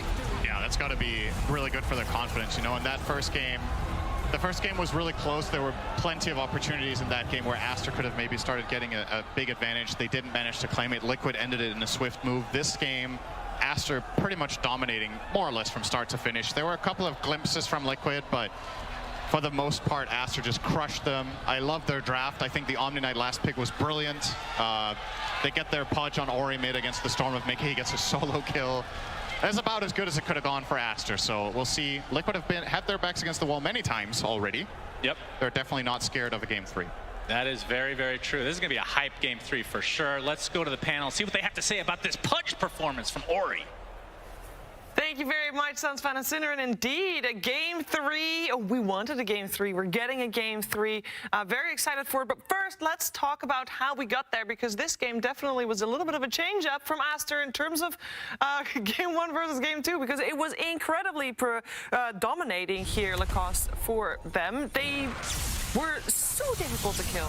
It was. I really didn't feel the influence of this Storm Spirit pick. I think Aster put them into a trap where both supports, we're talking about Omni Knight, if he gets the Heavenly Grace off and Jakiro, a hero that has a lot of strength gain, they're very difficult to pick off, and they always had a really good read where Team Liquid is gonna strike. So Storm did try a couple of times at the early stages of the game to try to go in and get some pick-offs going, but it was not successful. And I want to talk about timings as well. Being able to get Aghanim Scepter on Pudge at the same timing as Leshra gets the Bloodstone, and then taking a fight, reducing Morphling's healing and also healing from the Bloodstone.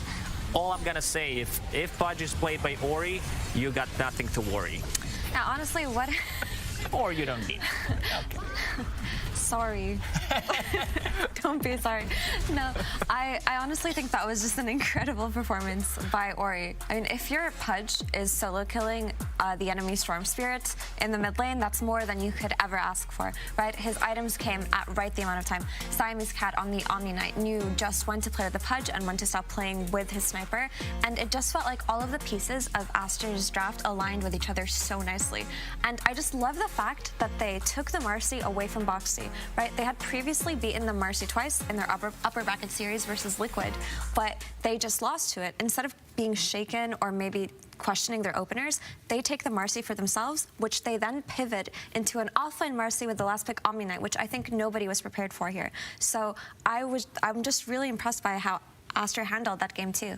And these game 2s at TI always turn into Pudge territory, Sniper territory, Sniper SF Pudge, territory. baby. Yeah, you don't want to get eliminated without potentially just trying your best and going for your cheese picks. So honestly, 10 out of 10 draft there. Yeah, I agree. I mean, I love the Omni. Like we've talked about, and Liquid even said it in the interview that Aster, they play together. You've said a bunch of times they play for team fights. What's a better hero to play this positioning death ball meta than Pudge, Sniper, Omni? Right? So you have the repositioning on your side. You want 4 heroes that are all protecting the Sniper. You have the Omni who can save people if the enemy team tries to jump in, isolate one hero. It's if you are good at the team play element of Dota, this is one of the best drafts that I've ever seen for that. And I would expect a potential Omni ban in the later phases of the draft in Game 3. I wouldn't be surprised with that dominating performance indeed. We actually have an Omni Knight specialist as part of our talent crew. We're heading over to him right now. It is Sir Action Slack.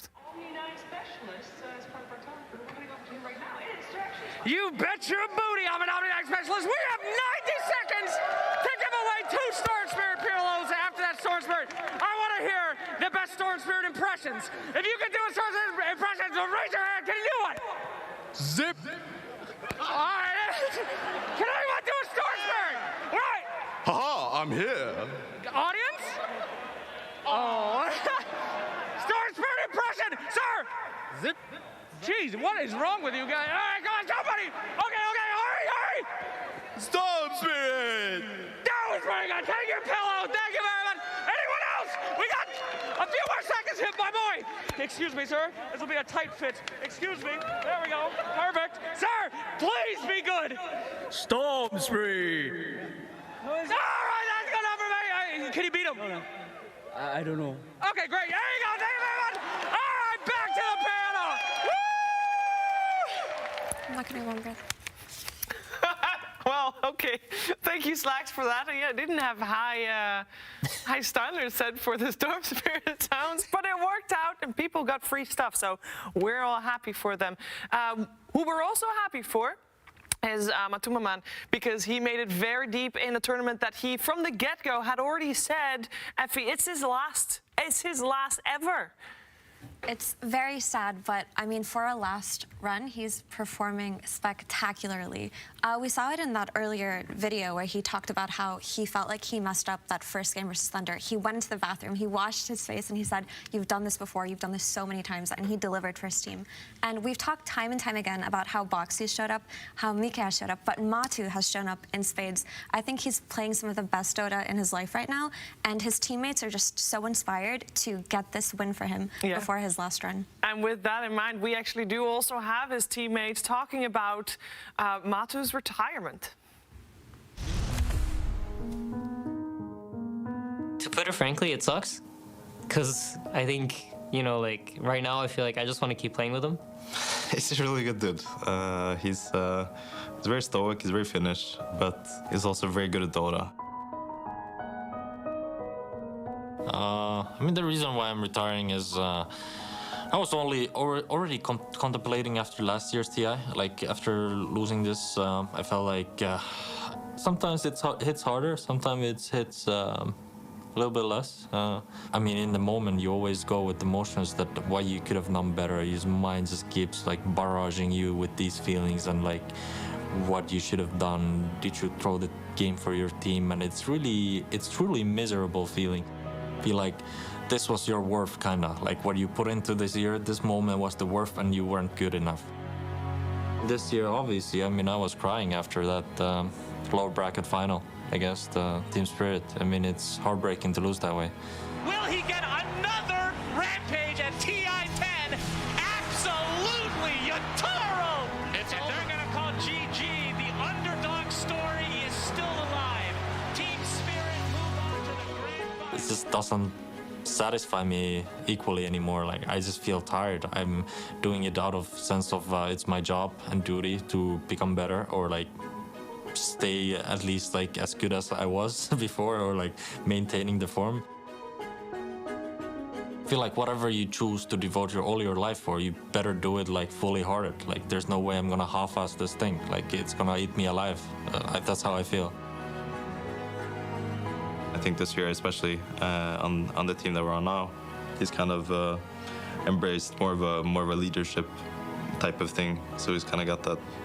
Yeah, he's our stoic, bearded, Finnish leader. For me, I think this TI maybe not that sad because I get to relax after this and enjoy my retirement days. So for me, it's really a win-win, you know? It sucks. There's no real other way to put it. The Dota scene, I think, is gonna miss him once he's gone. I don't think it's like a very reluctant leave, but hopefully he'll do what Jerax did and come back in a few years, and we'll be waiting with open arms. They're with you. Wow. Not dead. They still sure about that, guys. I just saw him. Don't worry, he's very much much alive. And he has had a fantastic career. Still having it, by the way. He's not out just yet. There's, of course, one more game, and he could potentially go all the way with that as well. But we wanted to make sure that we highlighted because this is a TI winner, one of the two still remaining in the tournament. And Lacoste, it is definitely a guy to be celebrated. Oh, most definitely. I like how the rest of the team also does celebrate Matu in a way. You know, even after a couple of years, if he wants to come back, they're going to be waiting for him. Definitely a good dude, you know, gives you that energy. And I like the way he talked about, you know, giving his 100%. You can feel it in the way that he plays, also taking the leadership role a little bit. But he gave everything. This is what you need to do when you're playing professional Dota, like at this level. And I think we can, you know, see Matu in the next 3 months sitting at the boat, just enjoying himself. Oh, you know he will. That makes sense considering he was part of the 4 anchors plus the C captain. I believe he was the C captain. And if he wasn't if he was an anchor, he has definitely qualified as officially a C captain. He's definitely not an anchor of this. Not an anchor. C captain in the eyes of millions of people out there in the world. For sure. We all know retirement in Dota 2 doesn't mean it's anything. Hard. Apparently people can't. It's too good. The game just keeps pulling you back in. I think that if you're competing at this level, you have this strong drive to just always be good, to be the best, to play for that glory and not necessarily for financial reasons. And this sense of competition inside of these players is so strong that it's hard for them to stay away. But he did mention in the video that at this point he's just tired. It feels like a chore to him right now, and when you reach that level of burnout, you do owe it to yourself to just see what your next step in life is. So I fully support him in all of his endeavors, and I mean, he's just one of the greatest players to touch Dota. His results have been excellent. He's been on some of the most emotional stories, from winning TI with a team to getting kicked, to then getting 3rd place, to now going through the last chance qualifiers when people counted them out. I mean, this guy is just really part of so many awesome stories. Yeah, he also was in the live studio that got the 1 HP Pango. I think that moment will be immortalized in Dota 2 history for sure. Just like I think all TI winners are immortalized, and all these guys want to be TI winners. Yes, Matu and Poppy already still in and are already immortalized, but they want to do it again. And all these guys going back to their booths, they just want to make sure to win just 1 game of Dota 2 to make it to the final day, because that is all that is standing between them and a lower bracket finals. 1 game, Jenkins. That's absolutely right, Shiver. He is from Finland, but of course, Matamoment does not want to be finished after this game. He wants to continue playing. Yes. High five, Lacoste. Yeah, very good. Go on, Jackie. How long were you sitting on that? At least 5 minutes.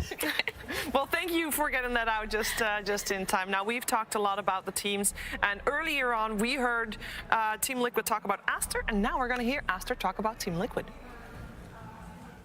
Liquid 其实在这么些年一直是一支很强的队伍。我觉得他们因为一直在进步吧，因为他们首先从突围上打上来的，然后一直在就跟进自己的打法，然后再努力的改进自己的错误。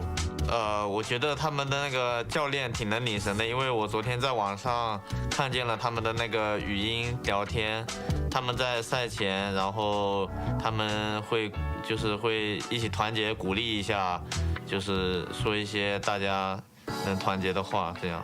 我觉得他们主要是马图巴曼为这个队一直在改。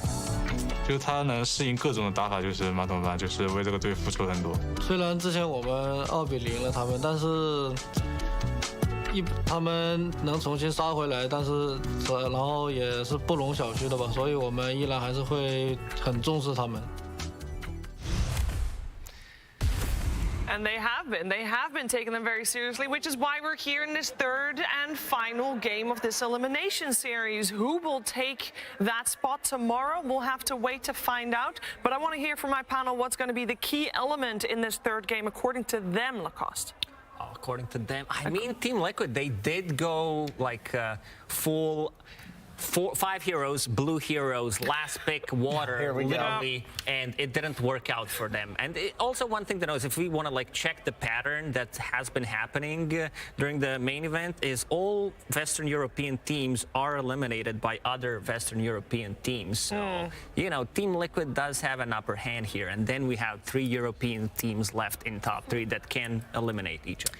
But to that, I would counter being the sole Chinese team left in the top 4, and after having eliminated PSG LGD, who are the fan favorites in China, Aster are really feeling that pressure of needing to perform here, because not only do you want to win for yourselves, now you feel like you're going to win for an entire region. You're carrying the hopes. So they definitely are equally as motivated in Liquid. But I just love seeing how much these two teams respect each other. I mean, the way that they talk about each other, the way that they just value each player individually and have obviously put in a lot of time preparing for each other is going to make for a great series of Dota. I mean, I think this last game is going to be a banger. It's good for Aster that they didn't... feeling the weight of an entire region, especially such a proud region, could be crushing, especially after game 1. So yeah, this is a scary team considering they feel that weight, and instead of it crushing them, it empowers them. And maybe that's our boy Lanham that's, you know, partly to blame for that success. For Aster, I feel like personally they perform the best when XXS is on an initiator type of hero. We saw in that game 1 he was playing the Underlord, who obviously provided a lot for the draft and the team in terms of map movements. But when it comes to the way that they've traditionally taken these team fights on the back of his Mars, on the back of his other awesome initiations, if they lack that, it does feel like overall they are playing a little bit worse. So what I want to see for this game 3 coming out of Aster is just putting XXS on that initiation hero and just depending on him to win these team fights. Yeah, I think we need to talk about Marcy in that case, because we have seen Marcy win both games and in very successful fashion. Obviously, Boxy was the star of the show for game 1. XXS on the offlane Marcy Lacoste are doing the same thing.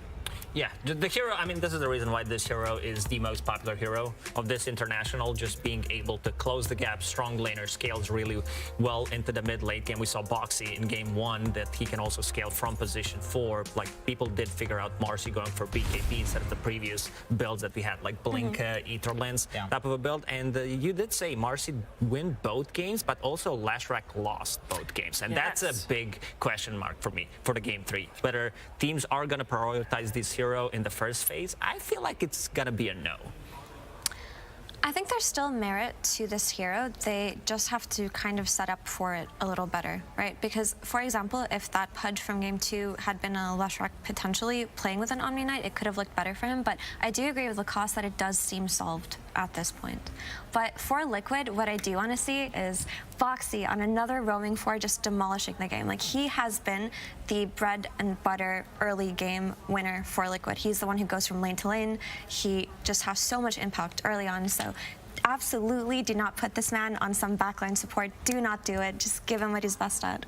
Yeah, it's something that I was a little bit worried about seeing Baboka on a Jakiro, Jenkins, but he crushed that one too. Yeah, he did very well in that game. I mean, especially after the game 1 performance, it's like, no, like, give him a playmaker. Like, this guy's clearly on fire right now. But in game 2, I guess he was actually literally on fire, given the Jakiro. Only one half. Yeah, only one. Yeah, 50-50.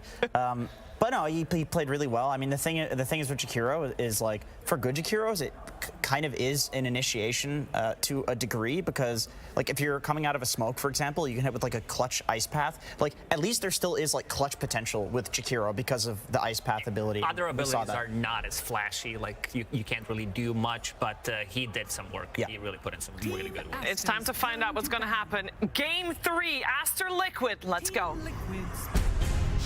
Team Liquid versus Team Aster. Game 3.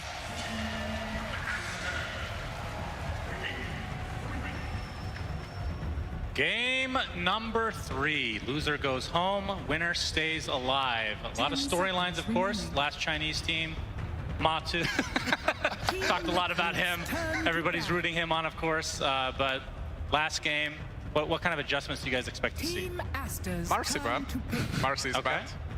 Neither team will get Marcy.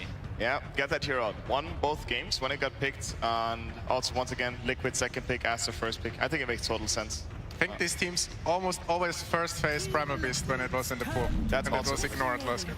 Yeah, it's interesting that the Primal Beast got ignored last time, and Aster goes for Maiden, snatching from Liquid. Yeah, so if you're new to Dota and you haven't watched so much, generally in best of threes, a hero that loses the first 2 games is then first pick in the 3rd game. That's very normal. Happens all the time, because there's nothing better than seeing a hero that got crushed twice, winning the 3rd game to show that you're the best. It's not her fault. Give me Nick Slash right now.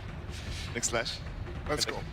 I wonder also, I mean, what's in the heads of Liquid right now probably is the Sniper 8. Like, Aster seems so confident with that hero, they just literally picked him at 8 last time. And Liquid right now is probably like, not in the easiest spot about this. You're probably already making up your minds for it. But Nick Slash might be decent no matter what. Nix is pretty good against a Sniper, you can carry place a Shrapnel if it would come out.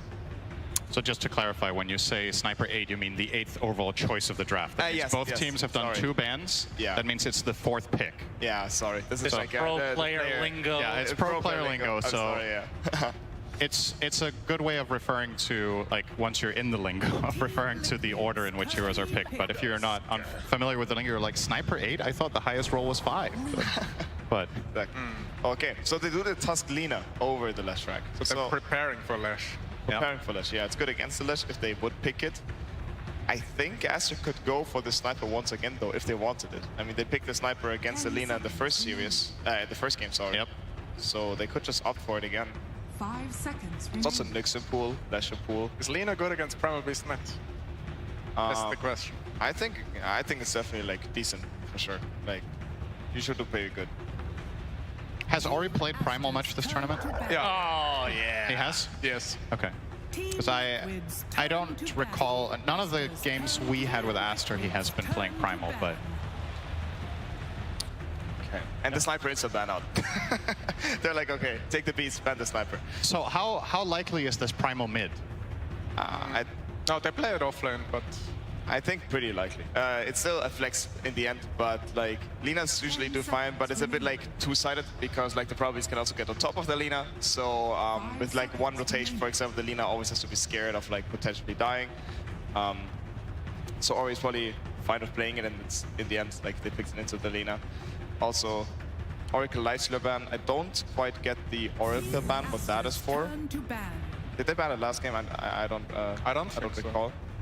It's a bit of a special ban. Lightstealer makes sense. Matu loves the hero, good against Primal Beast. Liquid sticking to the Mars ban as always. They didn't last or get that pick the last 2 times. Probably leading into Pango ban as well. I guess something to say about the Oracle ban is, first of all, it's one of Insania's absolute best heroes. Even when the hero isn't popular in the meta, he will still pick it. It blocks a ton of Primal Beast's damage, right? True, I guess. It blocks the entire trample, it blocks the pulverize, it gives you a hard save against the primal. I guess it's one of the few things in the game that can even stop a pulverize, right? That's true. Yeah, I guess the Fate's Edict is really good. And you also protect yourself from a potential like Huskar Oracle second phase where they pick the Oracle first and now you kind of have to, you know, cover that base and then they don't even need to go there. So I do think there's value in it, but it is definitely not a common choice here that Aster are going with. Did they? I feel like they banned it last game. Yeah, I'm not sure as well. They might have banned it. In the end, it's one of Insania's best heroes, or maybe his best hero after all. Also, we see the Pudge being banned out. This time Aster bans it, even though they did really well with that hero last game. But already they got the Primal Beast, which they might put on mid, so it's a bit weird to pick the Pudge with that. Is this telling you that they want Lesh? That they banned the Pudge? Is that setting up for that? Maybe they just think that Liquid also loves it. Like, they run a lot of this Lina Pudge combo, where like the Pudge is like a semi-core and the Lina out of mid carries the game eventually, and playing the Mount Pudge. Interesting to note here that this is the first game where Pango is available in the second stage. Yep. As in, like, Liquid did not ban it, they banned the Omni instead, which looked pretty damn good too. So the Pango is definitely in both teams' minds right now. Liquid might pick it up right now as both Mickey and Zai play it. Team Aster's turn to pick. 4.9. Okay. A hero that was first picked many games early on in the tournament. And disappeared completely, almost, in the last few days. Well, now Pango is pretty good. Yeah, so how much importance would you put on Aster having a way of breaking Tombstone? Is that something they specifically need to pick for in this game, or can you kind of play around it? Primal Beast is obviously very mobile. First of all, they need a hero that can even lane against Undying. Yeah. That's Exactly. highest priority, I would say. Yeah, Undying like has like these two annoying aspects, right? It's very dominant laning stage, but also then later the Tombstone. So you can kind of think about the hero in two ways. I mean, in terms of hitting Tombstone, the Lina is already on Liquid, which is a normal answer to hitting Tombstone. The Sniper is also banned, so they could also just go for the approach that if the Tombstone is put on, they just run away from it, basically. Something that Liquid have banned in the series as well was the Naga Siren, which teams have used in the past. You just Song of the Siren, you break the tomb. Is that... I guess Naga doesn't look appealing enough here that you can pick it with these two picks before Liquid get a counter pick into the second ban phase. It's interesting. It also depends who on Aster will play the Naga in the end. Some people play it on +3 and 1 as well. Oh, they go. All right. Nice call. Does XXS play the Naga? Is it +4 Naga maybe? I guess it's flex for now, right? Yeah, +4 Naga is very possible. Attack speed aura for the tomb as well. Probably not the primary reason they're getting it, but what's the Beastmaster logic in this spot? Beastmaster, good hero. Can pick. All right. Does this mean anything for Primal Beast's position? Are you expecting a 4, or can he still go? I'm expecting Primal Beast mid and +4 or carry Naga. Yeah, I think so too. Interesting though, I think that Undying is a pretty strong lane against Beastmaster, right? So yeah, but really bad against Naga. Yeah. I mean, do you lane Naga Beast into Undying? Yeah, that's fine. that definitely works. That's interesting. And the Pangolier. There we go. Whoa. They already have a hard lockdown for the role here. They have the Beastmaster. I guess if it's a carry Naga, you could see the Ags come out as well, right? Is that a concern for Liquid? You can always shard the IX net on Pango. Okay. So you can ulti, you can shard, the net gets spells, right? And then you keep rolling. It's a nice mechanic you can always abuse. I think if the Naga is +1, maybe she goes Axe, but she might just go for the other core items instead. It's a pretty solid lane for a carry Naga. Tusk Pango doesn't really do anything. Yeah. I mean, in terms of games, it's not the most free illusion game hero, I guess, because of the Pangolier. Pangolier is one of the best illusion gear heroes, but it's playable, I guess. Monet loves Drow. 10 Draw's still in pool? Yep. Yeah, Draw's still in pool, actually. Yeah, that's an interesting one. Might get. Drow looks pretty interesting, I agree. I think Monet likes Morph. Also very good. He played an insane morph at TI7. I remember that when LFY looked like the team that was going to win the whole tournament at one point. Monet's morph was scary. So Liquid thinks it's a carry Naga as they ban on Snapfire. So... I mean, whether they think it or not, you kind of have to pick your poison, right? They probably identify the options that Aster have, and they just probably choose the path that they think is the least scary, which is a support that kills Tombstone on its own. Would you agree with that? It's interesting. I think this is a better offlane Lash game than last game. But this game, they went for Pango instead. I mean, Pango was always banned as well. Yeah, they banned it themselves last series. Liquid's turn to ban. Aster bans a Bloodseeker. This is also interesting, as like, you know, Aster is a team who plays against Pangolier, so they don't like it. Is that telling? So to tell. This Bloodseeker ban, is that just, okay, well, what does Matu play well? It's Lone and Bloodseeker that we're most scared of? Or is this setting them up for their next pick? They obviously don't have the ultimate last pick, so they're going to have to show something key here. I think it is good against Drow. Okay, the Seeker? Yeah. It's definitely already good against Primal Beast, I guess. Like, of course, Rupture counters like the hero who has to move to deal damage. What if they would have picked it themselves against Pango? That's what I was thinking. Like, they could have picked it themselves on Aster. For the Rupture on both, like, against Lina it's decent, against Pangolier it's very good. But they opt to not do so. 10 seconds They would have had a very melee-oriented lineup, so maybe that's why I don't like it so much. So you're still Team Drow here? It's not bad, yeah. It looks. The question is, what would Liquid pick if they would draw an Aster? Aster picks Drow every game they can, I feel like. Either that or carry Naga. What was Forza cool as well? I like the Drow a lot. Drow against Lina is also legit, and there we go. Nice call. Is it Matumblum and Lycan? Oh, that would be... Lycan against... That would be very interesting. Drow. Does he play it? Does he like it? I mean, I don't know if he likes it. Oh, we've already established that Matu doesn't play Morph for some reason, so I guess we can also say he doesn't play Lycan, which is like one of his best heroes. Main is a bit annoying maybe, but I mean, of course, besides that, it's pretty decent. For now, you have Beastmaster problems first of all, so yeah, you need to deal with that lane first. you can't pull off Phantom Lancer, right? It's also one of the classic counters to Drow. It's too hard against Primal Beast, I feel like they will even lose lane against Naga Beast. Yeah, it's too rough. This Naga Beast second stage seeming to work out. It's crazy.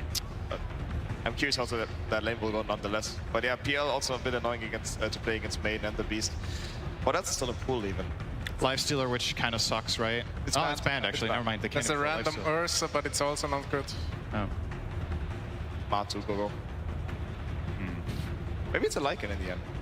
I guess Lycan or PL are our best ideas so I like far. Lycan. Lycan is the closest thing to Lone Druid that you're going to get, right? I feel like we're missing out on True. I feel like we're missing out on something. Knights? Oh, okay. Wow. Oh no. All right. That is a safe lane carry NS. I feel like this Naga will destroy this lane so hard. Wow. Okay, this is very special. Yeah. All right. You guys have to choose a winner now after seeing that. I think Toby is over. Yeah, I'm pretty sure I'm on board with Aster, guys. I mean, I feel like the Lina is like decently strong this game. She has to play against Raw and Drow though. It's not easy. I mean, this Night Stalker last pick I'm a bit curious about. I don't think it's the freest Night Stalker game. I feel like Beastmaster should have a good lane against it. Do you feel like Night Stalker is a solution against Drow in general? Like, he can obviously get on top of her, but the supporting cast around it with Song of the Siren, with Roar. Yeah, sort of. I guess like this draft is really based around Mickey and Lina. Like this Lina is like the turret that is going to stand at the front and 4 heroes go in for him. So if Mickey is like having a good start, he can carry this game. Okay, so with that, I believe Sir Action Slacks is with Blitz. Let's see what they have to say about this game number 3 draft. Hello everybody. I am here with Blitz Dota yet again of Team Liquid. Sir, I know you guys usually run down the clock for the memes, but that one looked like you were really discussing till the end. Do you feel like this is one of the harder drafts that you guys have had to do this event? Yeah, I mean, for sure. Aster is such a sick team. We were really scratching our heads, and we told Matu, if it's the last game, what do you want to play? What do you want to go out on? What do you want to have fun on? And so we let him choose. All right, there we go. The Night Stalker, huh? Do you believe in his choice? Do you think he's got it? Does he feel it? He got the energy from the booth? Yeah, I think it's going to be pretty good. I mean, he's a pretty bad Night Stalker, but, you know, it's his choice. All right, my friend. Well, I gave Lanham the choice last time, so I'm going to let you have one more speech out there to everybody watching. You're a crowd favorite here, so any words out there to the audience? Yeah, you know, if this is our last game and this is Lasse's last game, I know he really appreciated all the support. It truly means a lot to me just to be up here. We're blessed every single day.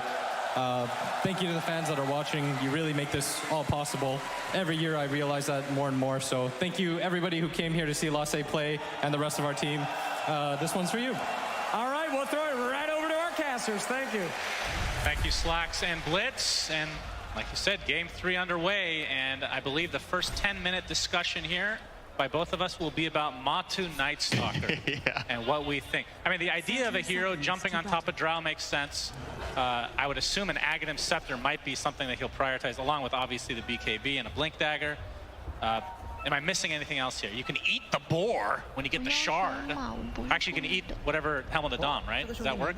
Yeah, you can during eat, nighttime. You can eat the Helm of the Overlord even, right? It's the only thing in the game that counters that, which I think was a big part of what inspired. Is that only during nighttime, or? Yeah. Okay.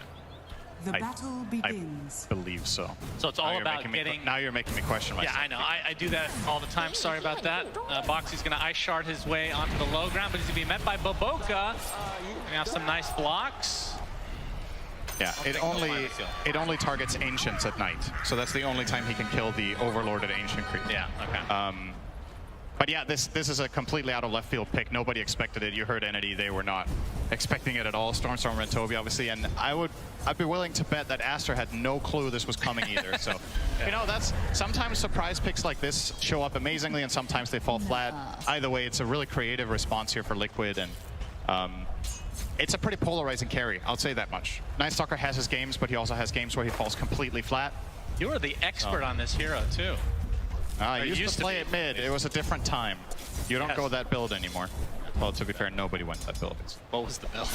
I went Earn Ewells. Oh my god. It was different. Yeah, it sounds horrible now, doesn't it? Just awful. It worked back then. Your career makes so much sense now. Yeah. We are into Everyone the game, was of course. awful.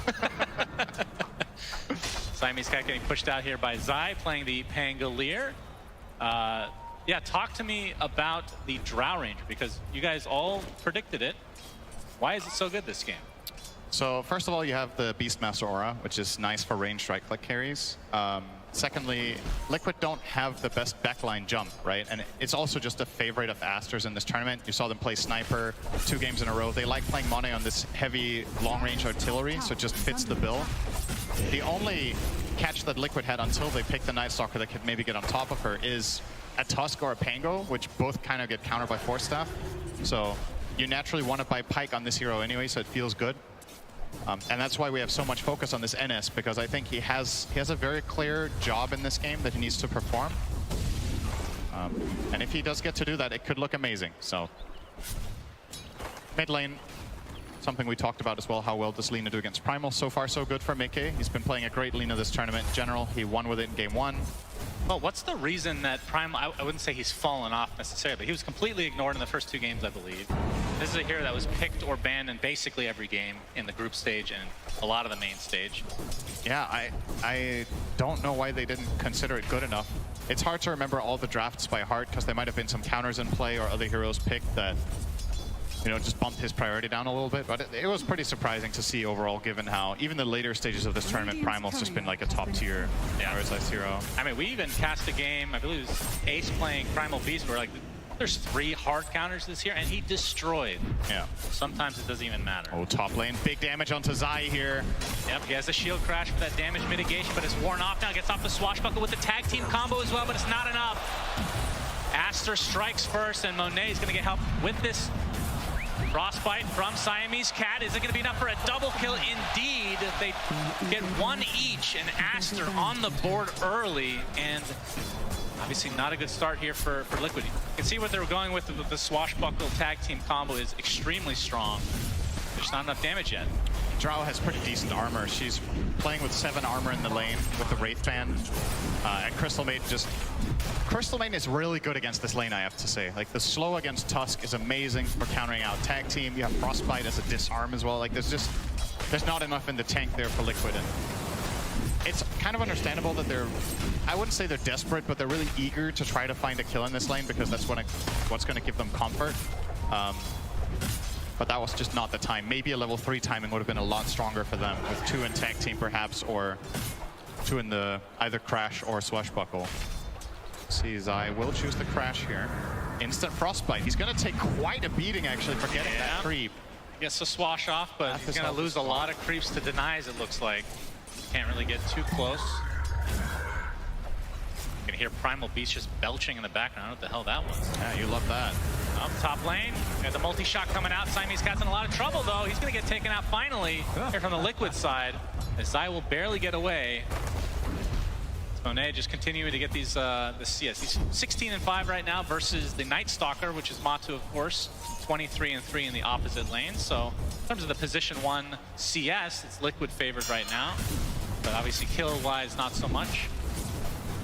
Yeah, Matu's finding some great farm for sure. He has 3 mangoes that he can use during nighttime, which is coming up. That could lead to a chase. Oh, speaking of chase, from Boxy, Monet, he's gonna get the multi-shot off, and they're just gonna turn this around onto Zai.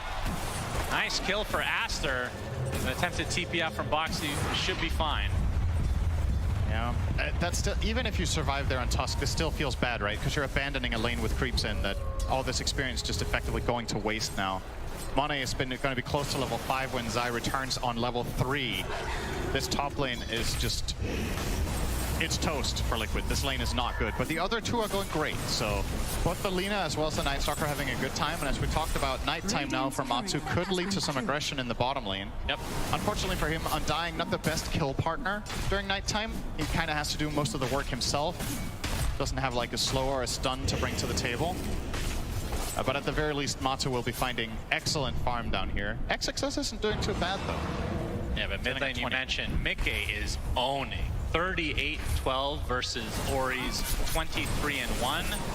So Mickey with the huge advantage at bottom lane. Insania getting gone on for the time being, but basically out of mana at this point. But 3 mangoes there for Moss if he wants to feed his support a bit. Yeah, it is actually kind of tricky for the NS when you look at it. There's both the Orb of Venom on the Naga and the Boars. When the Boars hit level 3 here in a second, this slow is going to be pretty substantial. Struggle to play as aggressively as he would like. Loving this from Mickey though, in the mid lane, getting half the tower, playing very aggressively with his siege creep wave. Could even choose to glyph it here and just squeeze as much out of this as possible, but we'll choose not to. Radiant's bottom tower is under We do have the attack. Crystal Maiden setting up. So Ori hitting level 6 from this wave. Pichu is in the neighborhood in case an opportunity opens up, but looks like not the case, so we'll just back off, cover at that angle. This'll come in handy. And in the meantime, Money is just having the time of his life top, just running at Zai. Look at that damage with the multi-shot. Zai now down to 200 health. This, I think, I dare say, might be Zai's lowest net worth this tournament, minute 7. Yeah, Pango versus these long-range heroes. Any hero that can orb walk is a pain for this hero. 1,600 net worth on Pango to the 2,800 of Beast, so 1,000 net worth difference between the offlaners. And Zai is just not being given any space. He buys a Ring of Health to try to sustain, but he's almost going to get killed off by the Crystal Maiden here. Yeah. Has to back off once again, and it's tricky now for Boxy as well, right? Because where do you go as Tusk? It's hard to gank mid against the Primal. If he has any vision, he can get away with this onslaught. Bottom lane, we're going to see the Tombstone come out with the Void, but XXS can just TP away, knowing that the Void is on cooldown. Radiant's Tombstone used as well, pretty long cooldown. Yeah, but still, Matu farming extremely well, and kind of items that we're expecting here from early on. He's going to get, he has the phase boots, going for the armlet. He had the Helm of the Iron Will very early, so he can turn that into the armlet soon. Pulverize onto Insania, trample to follow. Soul Rip's not going to be nearly enough to heal him out of that. And top lane, again, the aggression coming out from Monet. The multi-shot has been owning. Boxy gets off the health salve. It's going to get canceled, but can he get out of this? He pops another one, it looks like. He's still going to live. And Zai is there. Yeah. Exists. That's Pango this game so far. I mean, is there any consideration? I mean, I know it's elimination game, but to give Boxy some farm and have like kind of a transition into core. I think that ship has almost sailed. It's 8 minutes in and he has no net worth. So his recovery curve is way too hard, right? He has the lowest net worth in the game. Oh, nice LSA. Pulverize came in, or Ori still has the Pulverize available. Looks like this is going to be a kill, but the Laguna Blade comes out onto Ori. That is enough to turn this around as Liquid TP in spades. Double kill from Matu. LSA connects onto the high ground. Ice Shards are there as well. And 3 kills in the name of Liquid. Great punish. Also at the same time felt a little bit forced. I think Ori didn't have enough mana to go for the combo he wanted to. Monet threatening Zai here, will lose vision in the fog and not try to chase. He has been on 10% HP the entire game, it feels like. Yep. But Liquid, like you said, in the other 2 lanes, pretty damn good. They get the tier 1 mid as well. And still with another minute to go on the nighttime for Matsu. Matsu did get involved with the ult, so once nighttime ends, he will not have that to work with. But with this natural night still happening, he might go for the dive here. Yeah, they're going for it. Monet was slowed initially by 1 zombie, gets a nice multi-shot off. He's going to be stuck by the Ice Shards now. Swashbuckle from Zai to try to get some form of revenge. And Monet falls as Liquid finding tons of kills on the map now. It's going to loosen their bot tower. XXS with the Helm of the Dominator will push this tower minute 9, but if Liquid can get this trade top, I think they're pretty happy with this. Like, given how terrible Zai's lane is, he's found his level 6. They bring this down as well, starting to stabilize a little bit more. And as for Matsu's build, I think you go Armlet. He's getting the Shard, which is just a given here against Beastmaster. Probably just BKB after, right? I don't think there's any reason to buy Ags when the Naga is support. That's true. You'd rather get some hard-hitting single target. Initiation on Mickey. Snowball comes in from Boxy, but Mickey taking the brunt of the damage from these illusions. Gets off the Laguna Blade though. Man fight versus Ori, but looks like he's resigned to his death here. LSA not able to connect as Mickey drops to XXS in the end. Zai's rolling Thunder. Not doing a ton here. He's gonna be able to snag the Invis rune at the very least. But we got the onslaught coming in, but no vision. Although Zai will get clipped a bit by the trample. Yeah. Now they know there's no showing up there with the Hurricane. Pushed back into Lina for the kill. And they're going to turn this into a tower push. So this is kind of scary times for Liquid. You don't have Dark Ascension for 10 seconds, but at least you have the Glyph. Maybe it's enough to hold this tower. Zai obviously has the Invis rune, which is something they also have to be wary of. They know he has it. He could be anywhere right now.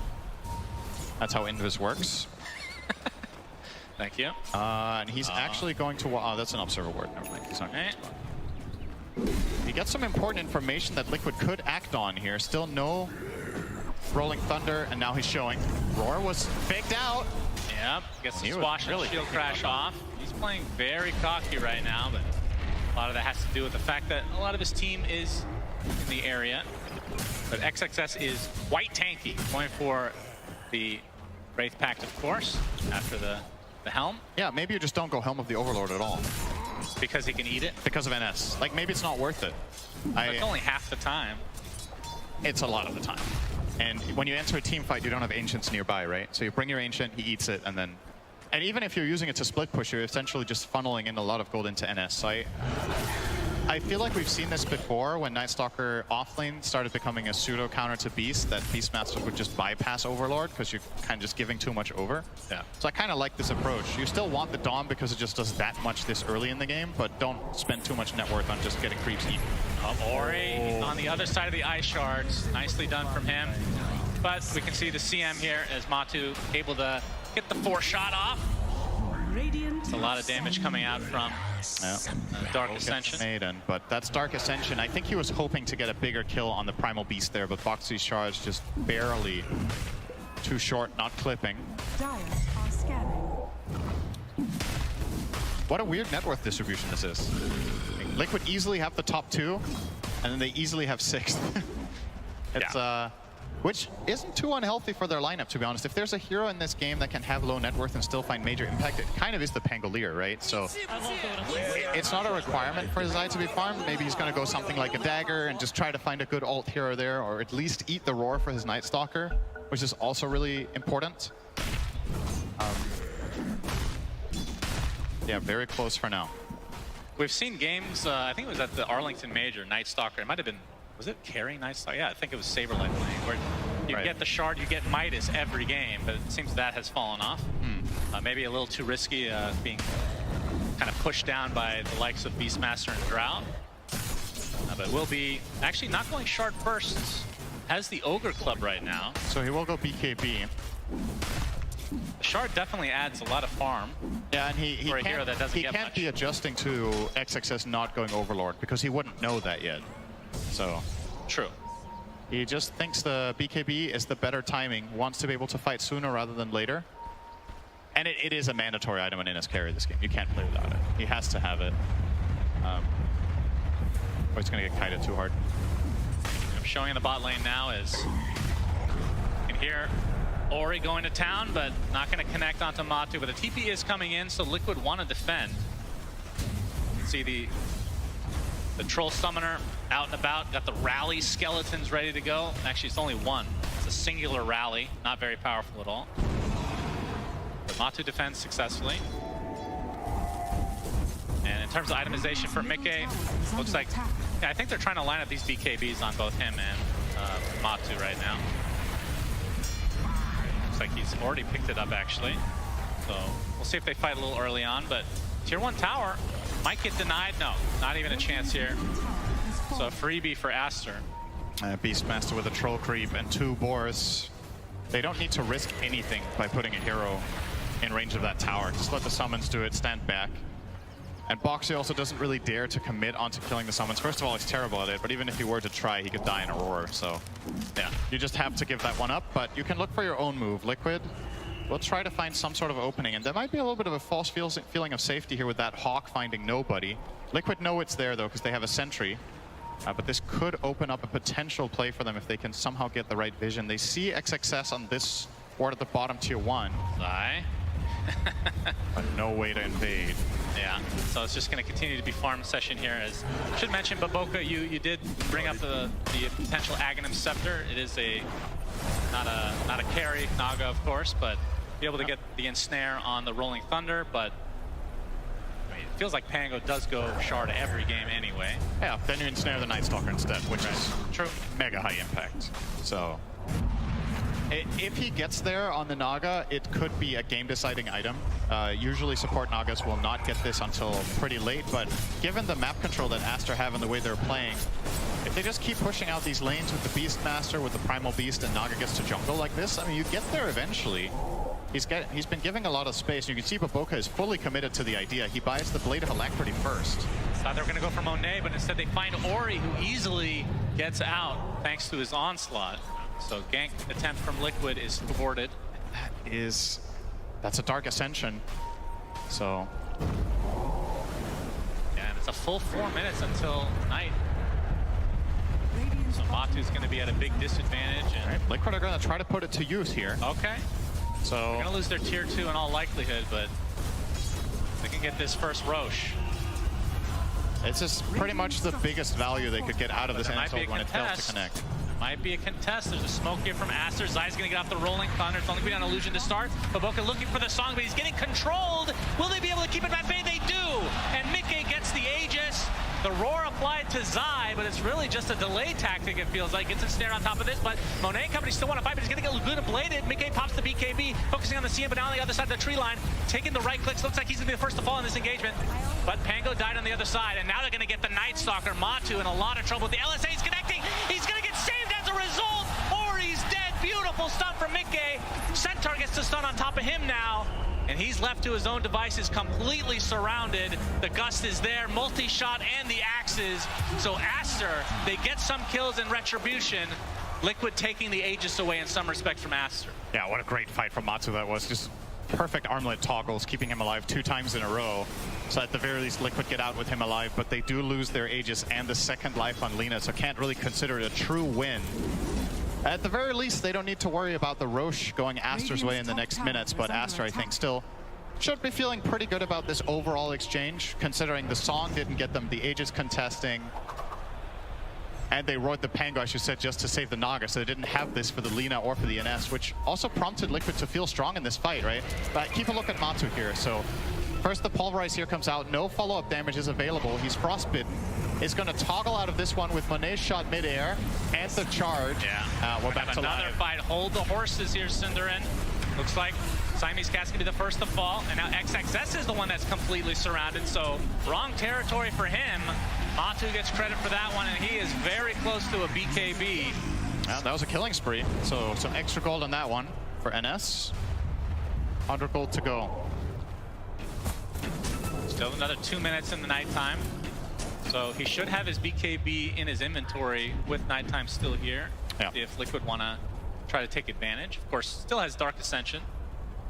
And does have the Shard, by the way, so has been eating creeps. So I guess he went for the casual Ogre Axe into Shard, and now is finishing BKB. Yeah. I guess he changed his idea, changed his mind halfway. Seems like a little bit of a weird way to do it, but... Well, that Ogre Club, it seemed to save him in that last fight. I guess so. Extra HP is pretty nice. Oh, XXS close to connecting the roar there, but not quite. Blocked that, but yeah, Liquid not wanting to engage, it looks like. Very even game. And Aster showing some balls. I mean, they fought despite not getting the Aegis. Yeah, not and having throwing the roar and the Pango, yeah. Yeah, no roar as well. But sometimes, even with key cooldowns in Dota, if you have the right angle and you get to take the initiative, it can work. And I don't know if you would consider that fight successful for either team. It was kind of a draw, but you could see where Aster were coming from. The fact that Pango roll is down is very important for especially the Primal Beast, who now has BKB. So the next fight will be of a totally different nature coming out from Ori.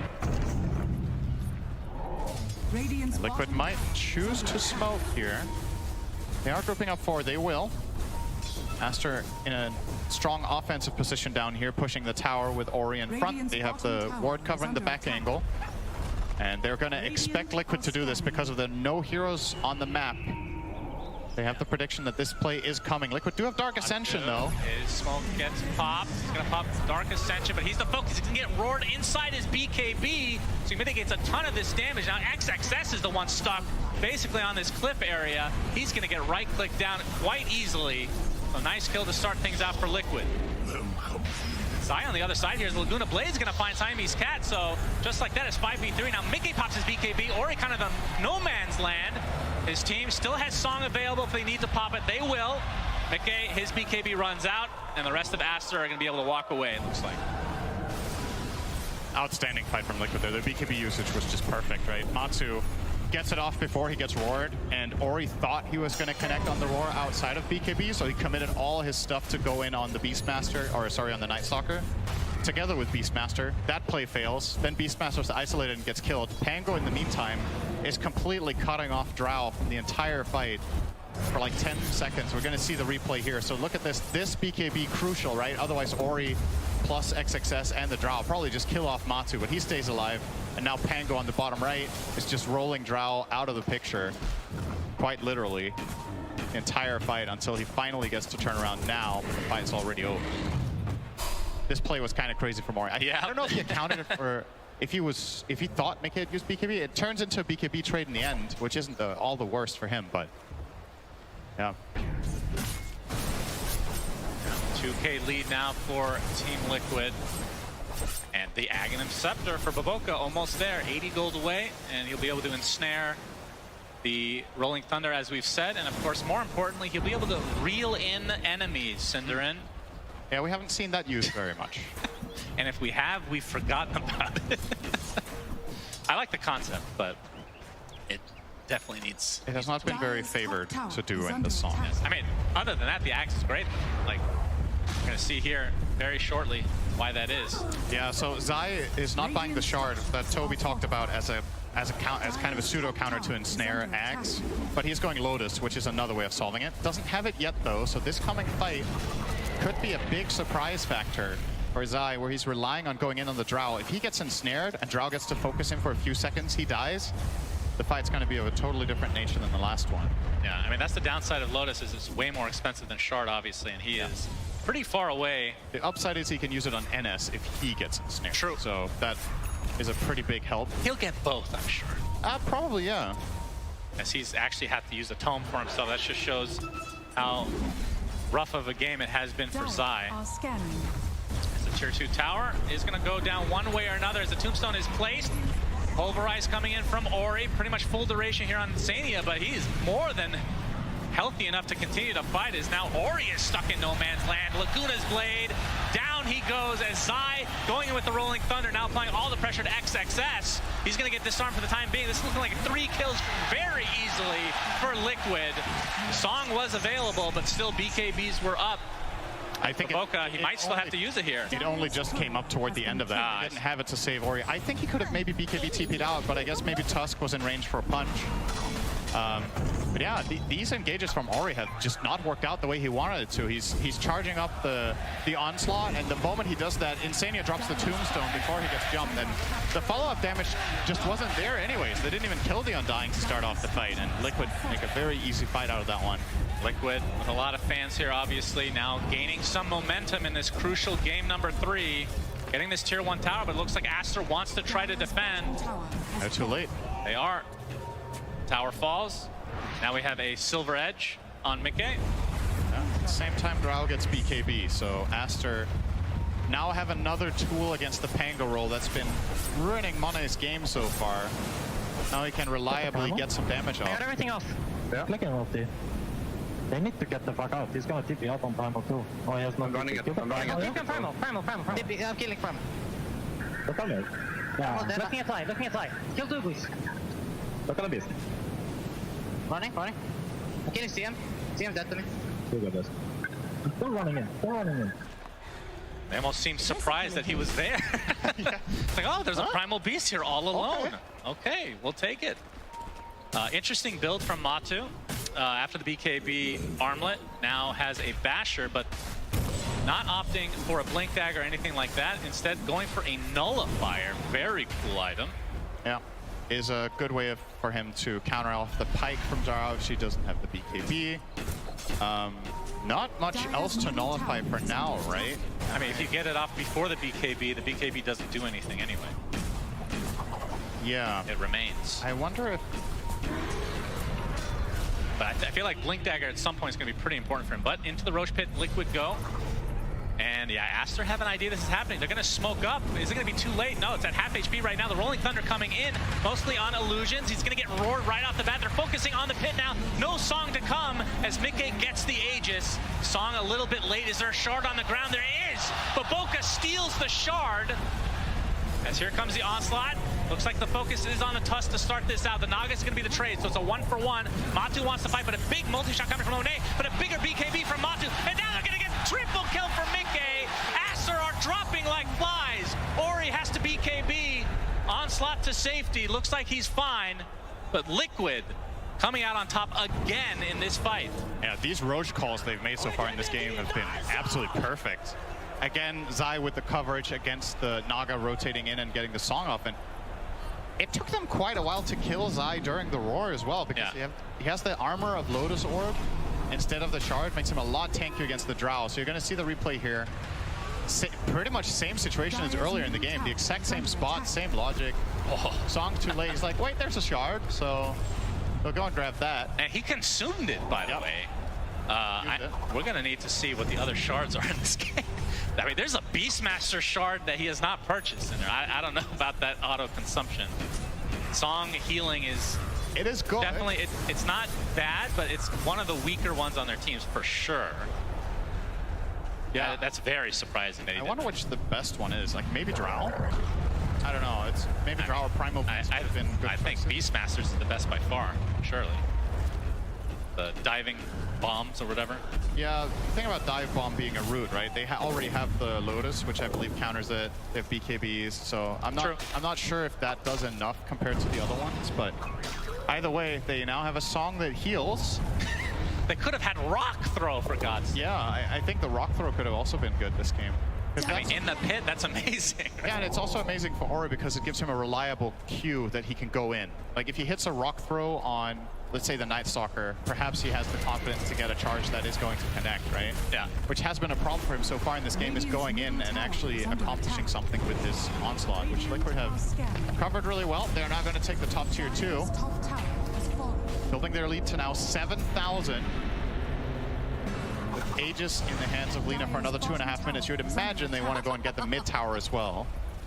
Yeah, most likely. Wraith Pact almost online for Boxy. And Matu switched it up. Unfortunately, won't be seeing Nullify. He's going for the AC, which not only makes him tankier and a little bit more right-clicky, but pushing towers is going to be even easier. Yeah. And for the side of Aster, what are the items that they're waiting for? It looks like for XXS, the BKB is still not there. About 1,000 away from finishing that, but it looks like they're going to smoke into this Aegis. Maybe this will catch Liquid off of guard here. Hawk giving a little bit of vision. Boxy in the area. Not going to pop smokes initially, though. Liquid kind of know this is happening. They break the illusions here. Yep. And smoke just pops there. Laboka with the instant ensnare. Wants to get off the song, but won't need to. They'll just walk away casually. D-warding. Still a little less than 2 minutes on this Aegis. Yeah. Do they want to use it, though? There's no repositioning from Aster, so you can go and hit this tower with Lina, knowing that the Aegis will be sufficient coverage. Like, you're not going to get swapped into base and killed there and die again, for example. Wait, so there's no Vengeful Spirit in the game? Is that what you're saying? Yeah, well, that's one of the displacement spells, Shannon. There's more than that. That's true. There's no Marcy. There's no Pudge anymore. No Pudge. Sadly. Yeah. Starting to look better and better for Liquid. Mickey is now solo pushing bottom tier 2. Super confident here. Yeah. Knowing where Aster are. We'll grab this tower. They're reading the situation very, very right. So tier 2 dead, and Mickey can now, you know, poke at the tier 3 a little bit if he wants. He does. Now that his teammates are arriving. We see the win probability right now, 77% for Team Liquid in this game number 3. Guess what? It was 81 for Aster earlier. Wow, really? At minute 15. Yeah, I couldn't believe it when I looked at it. Like, I don't 81? know I don't know if I mean, they were winning, but it wasn't until 80-20. That's wow. Surprising. So yeah, the Aegis looks like it's just going to be expiring the old-fashioned way. And is that because they just didn't have enough time? Is it literally nighttime related? Perhaps? I don't know. I do feel like they could have put this a bit more to use, to be honest. I think there was a way for Mickey to push out a little bit more, but like you said, nighttime might be a concern. And also, if you're feeling in a pretty good control of the game, this is maybe the one way you give Aster a big comeback, is setting them up for a successful kill in their base into Song and more kills, so when you try to escape. This way you can just keep controlling the map. You're closing in on the AC on Night Stalker as well, so that's going to be a part of the next fight. He's coming out now, as a matter of fact. So yeah, they're just keeping it cool. It's obviously a huge moment for them. This is a top 3 at TI. Yep. Don't want to mess it up. Well, the time has been given out for XXS to at least finish his BKB. He's about to get that as Matu's AC gets delivered as well. So some potential power spikes coming out. I mean, a fresh BKB, pretty important, but it is a Beastmaster. Yeah, not sure how impactful this is really going to be. It feels like he's been able to get his roar off the last fights anyway. So I don't really know if this is going to be very noticeable compared to the Night Stalker AC, which is definitely a big bump up in strength for Team Liquid. Scan coming out, it's gonna miss, but onto the high ground they go. Siamese Cat is completely isolated now. He gets destroyed inside with a huge rolling thunder onto 2, forcing the BKB from Monet, as it looks like Baboka will be the sacrifice. So 2 quick kills for Liquid. Tombstone has been expended along with the Dark Ascension. And now the high ground they go. Both supports for Aster have buyback. Here comes the pulverized BKB from Ori. Instant roar, but there's the Lotus Orb reapplying it. And now the BKB from Matu, able to walk away from the song relatively easily, but actually stuck inside here. He gets reeled in to the high ground. I never thought I'd see it. It proved nothing. It didn't even matter, Cinderin. Mickey. He's gonna right click a bit onto the tower, but now that the reel-in is down, there's nothing to fear for Liquid. In a 5v4 situation, Zai with the basher, so the swashbuckle becoming much more fearsome.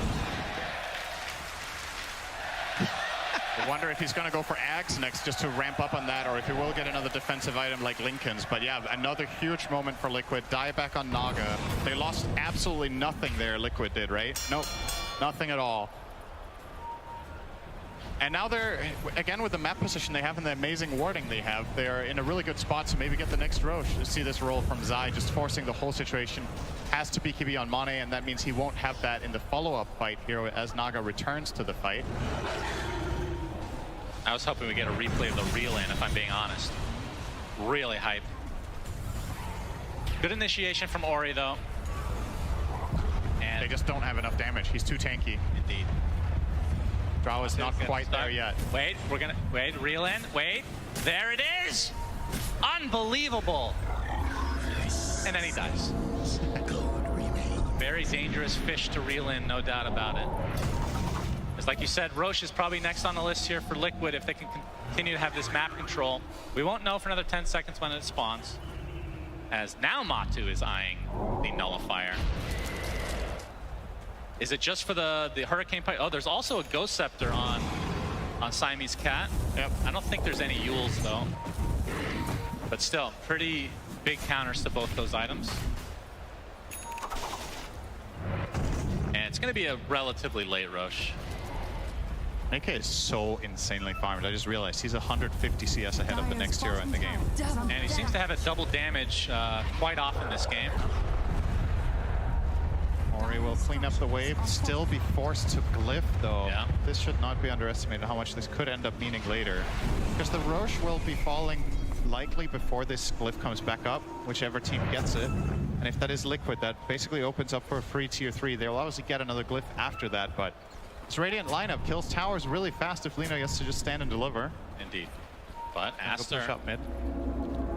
They want to aggress. They're going to find Insania, the instant pulverized gust to follow, but the Rolling Thunder is coming in. Insania is going to live. Now the roar on top of Zai. They're right-clicking him very easily, but XXS is taking damage as well. So it's a 1-for-1 in terms of the position 3s, but they lose the Primal Beast as well. And no buyback here for Aster as they're left with 3 members. And still 50 seconds on Roche, so Aster will technically, in fact, everyone will be up. Such an awkward situation to play as Naga Siren there as well, right? What do? Do you use Song to try to save your Beastmaster with the heal? Then you're also saving the enemy Pango. So, or actually, no, he could have Songed, right? He was in roll. I actually think Baboka maybe with the heal would have made the difference, but he was holding on to it. Yeah, Matu ends up getting the tower here, getting kited a bit as the Lincoln's applied, but you can see Mickey is the real right clicker here. Fortifications popped. And they're going to reset. They're not even, they're not going to go for the melee. Don't want to overextend. And Roche will be up in 10. And they do have Natural Night for 4 minutes, so Night Stalker is still very powerful despite not having Ascension. Matu can still do. Oh, nice Ice Shards. Here comes the initiation. No, instant snowball actually ruins it for Ori, but he gets the pulverize off after the BKB. Getting kind of to a high degree here, but LSA not going to connect as Matu. Continue the pressure as Zai gets off the Rolling Thunder, and Ori left to his own devices. 1 minute of no Primal Beast. XSS takes the Laguna Blade and takes another death to his name. 5 versus 3. They're going to get the melee racks and likely go for Roche after, although there are no creeps here, so the backdoor protection is enabled. The wave is coming now, though, so easily going to get the first lane. The question is, are they going to stop there? Mickey is insanely farmed. He's so far ahead. 10K over the drow. And now they're going for the second set. Yes. Yep. They know that these buybacks are long cooldowns. That's 2 sets, and they probably still have time to go get Roche. Of course, they do have to be careful. We've seen the song come into play, and it's going to be up in 6 seconds. Yeah. Matu does not want to go home today. Could have been his last game, but he's 10-0 and 11 on the Night Stalker that his coach said he can't play. So kind of making a point that he can play whatever you damn want. That's right. And they're in the Roche pit. And Roche has the Aghanim Scepter, which I hope it's on Matu. For the love of God, please. It will probably be on Mickey. Damn it. Wait. It was on... It's currently Zai? Okay, yeah, they want the extra bash chance. Okay, fair enough. Also good. Very good Ags. We're discussing him buying it himself. Now he just gets it for free. And look at that. He's top 3 net worth now. Would you look at that, Cinder? And after that rough start, all it takes is some Roches. He had a great start. No surprise to see him on 3rd here. And Aster left to be kind of in defense mode, but the longer they're in defense mode, the bigger the deficit becomes. 32K lead for Liquid as they're on the doorstep of securing themselves top 3 here. And that's going to lead to, potentially, if this happens, 3 EU teams left at TI11. And we have Mickey. Oh, the Lincolns is already procced, but there's the instant Walrus Punch. Nicely done from Boxy. Huge rolling thunder. Down goes Primal Beast again. Baboka's song gives them a little bit of space, but he's getting controlled now. The rolling thunder continuing to proc, and he's dead as well. And now the focus is onto the Drow Ranger. No bash this time around, but Matu finds what he needs. Buyback now into the Drow. Snowball coming in. Walrus Punch to follow. How much do they want to dive here? Freezing Field gets canceled. CM has to buy back into the game. Ice Shards, not enough to keep them outside the fountain, so Liquid forcing themselves to go for the mega creeps. And Liquid looking extremely, extremely good. And we talked about the momentum from the last 5 days. It has definitely continued here today. And on to the throw, and GG is called.